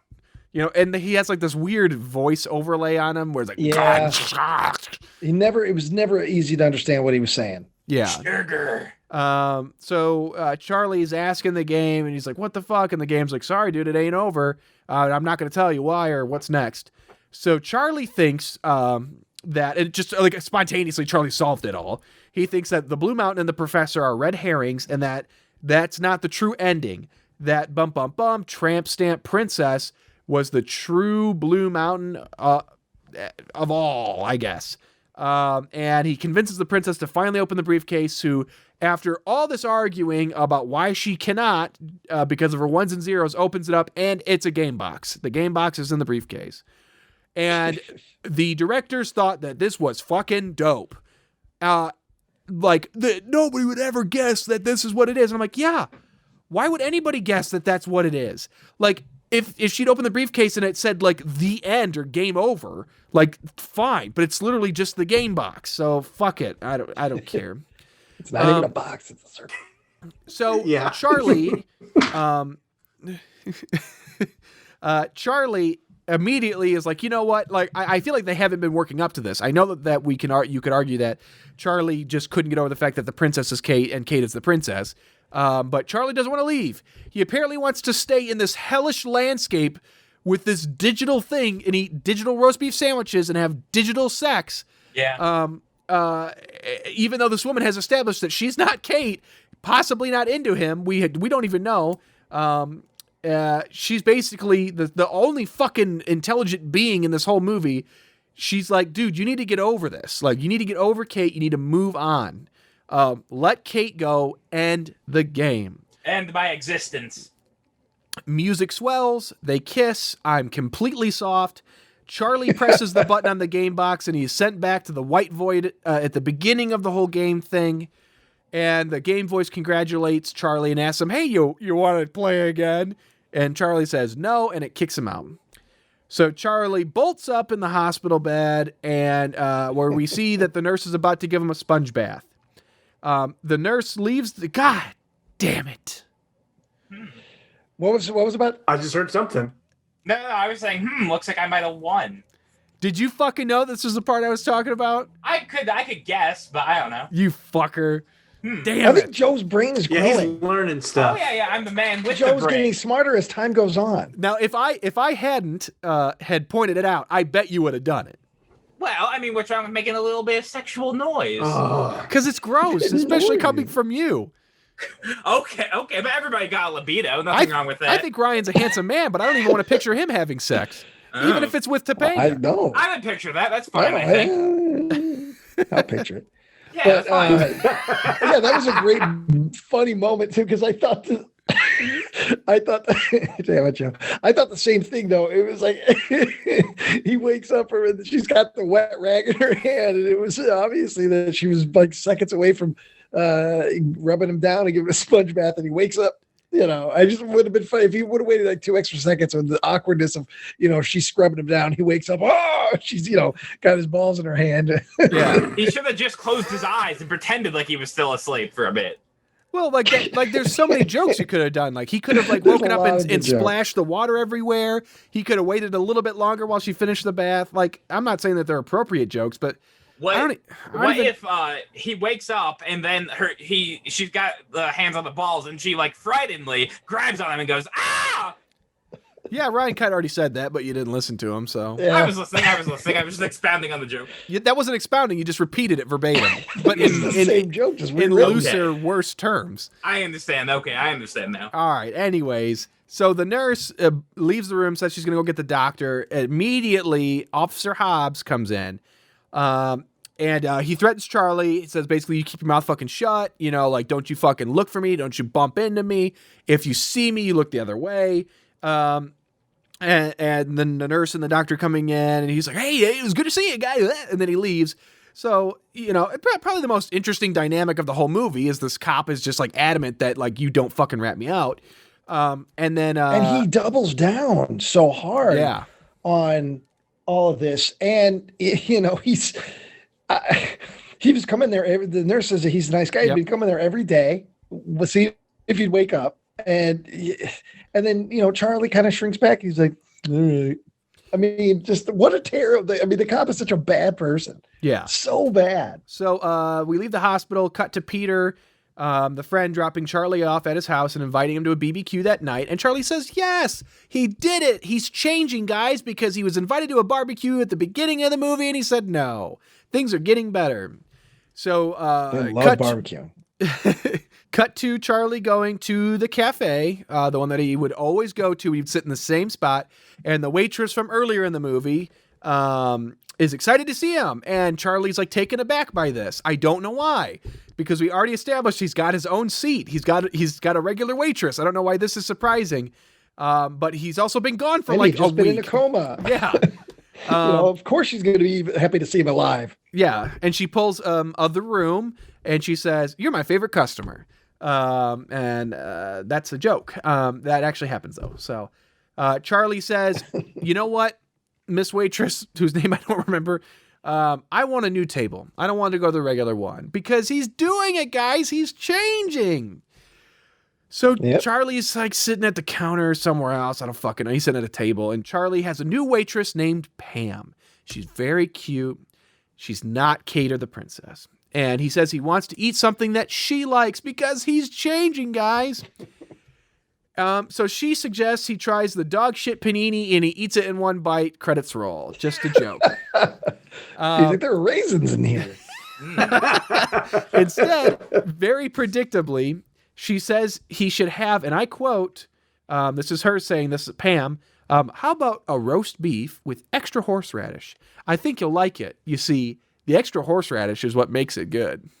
This girl's popping horseradish just by the bottle in her fucking gullet. A food at a restaurant can always be judged by the quality of the condiments on top. Absolutely. Once you know, it's like horseradish, the most romantic of all sauces. Is horseradish. Yeah, absolutely. Yeah, it's right there, up there with oysters. She was also, this waitress also is on Malcolm in the Middle. She's only in one episode, but it's the one with like Tom Green and Susan Sarandon. Like it was a big like after the Super Bowl episode in season 3, but she was in that too. So there you go. There's another one. It's a whole new genre of made for fans of TV, movies. Yeah. Okay. So anyways, Charlie is smitten with Pam, and he decides to invite her to the BBQ.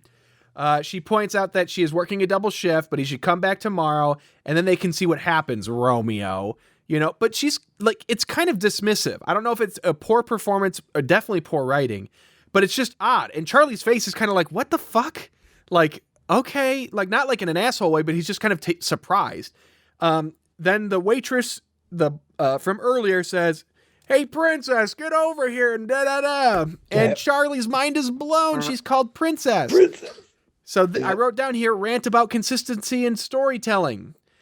Charlie is making all the right decisions. He's not going to sit at the same spot. I mean, he probably should have just gone to a different restaurant altogether, but fine. He goes to a different spot. He asks for a different meal, but the waitress says, "Hey, you should get this thing that we've established you love." Well, I know that she doesn't know that he likes it, but the storytellers are telling us she's perfect for you. She's going to give you the sandwich that you used to get with Kate. And then she's called princess. But for some reason, she says no to going to the barbecue. Why? Why? There's no conversation or moral story here about, like, you got to take it slow. This motherfucker's been taking it so slow, he's still beating into his dead girlfriend from 2 years ago. Like, I don't get it. Like, what do you fucking want from me? Fucking Hufferton Brothers or whatever you fucking are? Hufferton? He also has different hair. Oh, yeah. He's... What'd you say? Well, he also has different hair now, so we also see, he's more confident now. So now he's coming as, because it was kind of a greasy Buckley thing hanging down there. Not a lot of life. I take umbrage with it. I'm Dolores Umbridge. I take hamburger as many as I can get. Harry Potter, you better write things. Okay. Anyway, but now his hair is stylized and it's got some gel in it, a little body to it, and then he's feeling better. He's better clothes. That's what even the lady running the sandwich shop says. You look great. She's used to him looking like a bag of shit every time. You know what? Maybe that's what it is. Yeah. Okay, so I'm sorry. I just established something in my brain. So I'm going to take fucking Hillenbrand brothers. All right, guys. All right. I listened to your fucking commentary. Watch all the behind the scenes shit on this movie. I try to give you credit because you seem like people who just love to make movies and you're having a good time. You were trying to make your own Tron and maybe you feel like you accomplished something. I'm sure it was hard to do. 12 days of filming and then all that time with visual effects. I don't blame you for struggling to get this thing done. But what I fucking don't appreciate is you guys waxing philosophic about how you wrote the love story of all love stories. I forgot to point this out. When Charlie kisses Princess, they talked about, specifically you, Scott, you talked about how people at the early screenings wept. Yeah. Wept in the audience at that fucking kiss. No. And then you guys talked about in these emotional moments that you guys were getting choked up. Fuck off. You are so fucking up your own asses that you can't fucking take a step back and realize you made a mediocre fucking, not horror fucking, you don't even know how to sell the movie anymore, you fucking assholes. Fuck you. Fuck you. You don't know the rules of the own fucking game. You don't know the rules of your own fucking storytelling. Why does she not go to the fucking barbecue? There's no reason that she doesn't go. Oh, are you just jealous that you don't get to go to a barbecue? Yeah, fucking start. It's just about the meats. All of us, we all miss barbecue so much. Yeah. I was gonna say people may have been weeping, but that's just because they saw what film they were in, and like it was an hour and a half in, and they were like, "Oh fuck, my career's dead. My career's dead. I have to do something else now. I have to go wait at Danny's. Oh fuck." Thank you, Joe. Yeah. Thank you. Yes, exactly. So sorry, my rant is over. I felt bad because the first 20 minutes I was shitting on these guys, and then I'm like, you know what? Okay, they just wanted to make something and they made it. They should be proud of themselves. But then they fucking go all the way up their asses at the end. I was over it. Okay. Anyways, so cut to Charlie joins his friends for the barbecue, and Peter or one of them asks him, "Hey, what about that new game you've been playing? I want to get my hands on that." And he's like, "Sorry, I got rid of it. I gave it to an old friend." And then Peter says, "What old friend?" And then pulls out a squirt gun and sprays him. And then they all just start laughing like maniacs. Yeah. And the camera pans away. Aha, you got wet. You got wet, boy. Well, that made me want to start carrying around a water gun next time it can be around Joe, just to squirt him every now and again. No, then we'll get more of them. Yeah. I just want to squirt him in his ear canal so he gets infected. So the camera pans away from the group of friends, and then it crossfades into another panning shot where we scan a garage. There's a motorcycle, like, I don't know, there's like a workbench with like some tools and weird shit on it. And we've got Officer Hobbs having a beer and working on, I don't know, a fucking engine or something.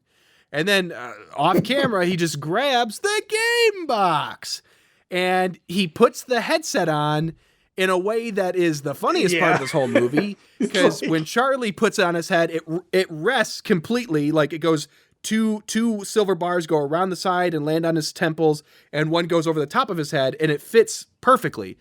And Hobbs has a chrome dome. No reason it couldn't just like on top. Yeah, it's like you know those scratchy things where like you push it down on your head, it goes. Vroom, vroom. Yeah.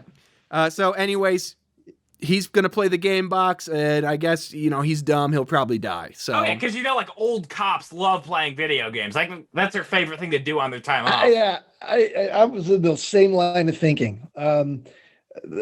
Of all revenge plots, you're gonna I'm gonna drop off this video game anonymously to this psycho cop who gets away with everything, who's beat my ass and sells drugs, and I know he's gonna want to play this video game. He's gonna jump right into it. Oh yeah, he salivates when he sees Tetris. He should have just told the cops. I'm sure they would have believed him. Oh, that you got punched in the chest and he's a drug. After all, I hated the whole dynamic between him and the cop, and how his version of revenge was so weak sauce. It was just stupid. Yeah, because I mean, and again, so who the fuck gave the game to Charlie? If the game has to be passed from person to person who's experienced it, you know what I mean? The monkey's paw type of thing. Who gave it to Charlie? So the driver of the mail truck, like, they don't even, like, they talk about these things, but that's just like, oh yeah, that's so-and-so's hand driving the mail truck and all this stuff. There's no explanation for why this thing is, because it's not like that. So what they should have done, okay, here's how it opens. It opens on this mail truck delivering this package, and putting it in Charlie's mailbox. It's the first fucking house in LA. And Charlie gets it, opens it up, fuck it, and throws it down, doesn't care. And then we get the credits or something, I don't know, and then we see this kid die. That's the way it should have been, because then you could establish that, okay, maybe this kid was trying to get rid of... Wait, who tied his hand? Fuck it, Malevolent! Yeah. I was going to say, Ryan, get us to the reviews. I'm fucking ready to dunk on this piece of shit. All right, there you have it from 2004 Gamebox 1.0 on a scale from Malevolent to Benevolent. Tyler, what do you got? Fucking Malevolent. Fucking hardcore Malevolent. Like, I was fired up watching it, and also subjecting myself to the commentary and the extras. But it's okay. Fucking Hillenbrands. I get it, guys. I get it. There's nothing wrong with being proud of things that you made this from nothing. I give you fucking credit for that. This was before Stay Alive. This was before some other shit. There's probably some inventive things in here that I'm not going to take the time to fucking figure out. But the writing is shit. I know you didn't write the script, but you definitely had input. It fucking sucks. You can't follow the rules. Don't fucking talk about it like it is the next Tron. It is not. This is not. Shame on you. Have some fucking humility. Fucking, you know, if you guys had gotten drunk and had some laughs on the commentary, I would have had a fucking blast with it, and I might have even gone soft Benevolent. But because I'm so fucking fired up about this fucking horse shit, I can't. I'm so fucking angry right now. If this was a fucking competition series like Holiday Horror or fucking Bad October, this would be -5 points. The worst I could give it, Malevolent. I'm so angry right now. Ugh, fucking angry climax out of my asshole. Joe. Yep. Okay, I'll go. Well, you mentioned it being original, and somebody reviewed it and said that it's surprisingly similar to an episode of Are You Afraid of the Dark? Probably. I guess like they did an episode about somebody getting a new system in the mail, but then that you get in the video game. Yeah, I believe it. Okay. No, I mean it's pretty terrible. I did like how basically the video games looked, because it's basically like the horror hellscape. It's unintentional, but it's kind of like I like Second Life, like everything's just dead-eyed and like shambling around. But other than that, the movie was completely malevolent. And yeah, I would give it that. I'll go with Nick, I guess. Yeah, I'm gonna go Malevolent here. I'll admit that my reviews are usually pretty much dependent on what my mood is when I watch the movie. And I'll admit, pretty shitty mood while watching this movie. But I think even despite that, I think I would still kind of hate it. Who knows? Maybe if I was in a good mood, I'd be laughing at how shitty it looks and how shitty it's acted and how shitty it was made. Maybe that'd be a good thing, but I don't think so. I think this is Malevolent, pretty through and through. I can't get over how shitty it looks. I understand it's a product of its time. It didn't need to look that way, though. This more comes across as a movie made by people who didn't necessarily play games. Maybe they did. Maybe they didn't understand how they. It kind of reminds me of those commercials from like the early 2000s where they'd constantly be playing. And it'd be for an advertisement for a college where you go to learn game design, and that's the level of game development that I got from this movie. That level of understanding, which is fine. I think there was a lot of that in mainstream media at the time, but it just doesn't hold up, and it's just made so much worse by the fact that I can't fucking see the movie because it looks like it. I don't know if this was just a rip of a DVD or a rip of a VHS played on another VHS. Like, it was a straight DVD rip. That's the best that there is. Yeah, it looked terrible, and it has to be intentional. It's just so many odd, dumb choices. It's such a mixture of stuff. I mean, there's real cars, but then there's also computer generated cars that are driving right next to them. Oh my God, we didn't even talk about that. There's NPCs walking in the background. Yeah. It looks fucking awful. Yeah. The thing on the alien planet, I can't think of a specific sketch, but it reminds me of the same quality of like one of the worst Tim and Eric sketches when they just like everything is made of like composite stuff, just like it's done so lazy, but it works in that context, not in this one. It just looks terrible. So yes, normally I wouldn't give such a malevolent review based so heavily on how bad something looks, but I just could not watch the movie enough to stay engaged. It was so hard. Take it away, Trevor. Christ on the cross, we did it. I'm going to echo what everyone else has said here. I really didn't like this movie. I wanted to give the benefit of the doubt. At first I didn't mind it so much. It was, the story was dumb. He's got a dead girlfriend. He works at a testing place, which doesn't exist, blah, blah, blah. But it just looks so bad. And the looks of everything really sold me on hating this movie. Reminds me of Xavier Renegade Angel. Yes. Have you guys ever watched that back in the day?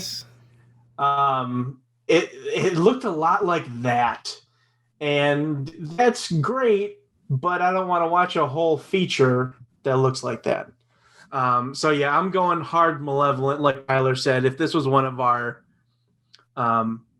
what do you call it? Like big event series, like hard Malevolent, -5 points. I will never watch this again. Have no interest to. So, Brian, what's your selection here? It's a Malevolent for me. Absolutely. I don't have quite as much vitriol toward it as maybe Tyler, because it just didn't. It means not. The whole movie meant nothing to me. It was pointless. So again, it's one of these things that's just. It's not the worst movie we watched. It's competently made in a lot of ways. It's professional, but it's bland, it's boring, it's dumb. And yes, I'm not a big video game fan. But there's plenty of video game based movies that I love. I love Tron. I really like Tron Legacy. I love the Dungeon Master, the low budget shit. Arcade with Peter Billingsley. I like those movies because they're fun. They're goofy. They take the premise and they run with it and they just pack it full of silliness and entertainment value. This movie didn't do that. I don't know if they were trying to pack a bunch of commentary in their movie and other than just the entertainment value, but it was boring and bland and malevolent. There's really no reason to watch it. I don't even want to talk to the director or anything. Not that was going to happen, but it's to that point where it's not terrible enough that, there's nothing to say about it. It's not so bad that it's good. It's just boring and bland and a forgettable little nothing, really. So Malevolent. I imagine we could have got them, but it's not like they're probably doing anything. They're doing National Lampoon's Dorm Days 8. Yeah. Is that still going? Okay. No, I don't know. Oh, yeah. I bet they're okay at the silly sex comedy. I bet that's a little more successul than this. They just seem like those are that sex comedy's kind of in their wheelhouse a little bit more than this reaching for the stars Tron-esque thing. Oh God. All right. Well, you know what? I thought I was going to have fun with this one, but I regret it. I told myself I wouldn't be as angry as I was at Stay Alive, and I wasn't. So there's just something about like video games becoming your reality movies that I just don't gel with. I got a big issue with. Well, maybe there's one good one out there. Maybe we'll find it. Maybe we should stop watching them. Fair enough. 2021's the new year. Yep, there you have it, everybody. Thanks for listening. Thanks for tackling Gamebox 1.0 with us. If you still desire to watch the movie, it is available on DVD. You can order it. And that's all we got for you. That's it. That's episode 14, the first episode of 2021. Came in kind of like... It's going to get better. I promise it's going to get better. The next episode, I'm hoping, will be the next I Murders. Oh, okay. Completely different film. Oh. Ryan, you've already seen it. You've already seen it, Okay, Ryan. I was going to ask. I was trying to find a way I could ask without giving it away. Okay, now I know what it is. Yeah. Oof, guys. Oof. It's going to be something else. And if you find a package in your giant mailbox, don't open it. Yeah. Keep it sealed. Keep it safe.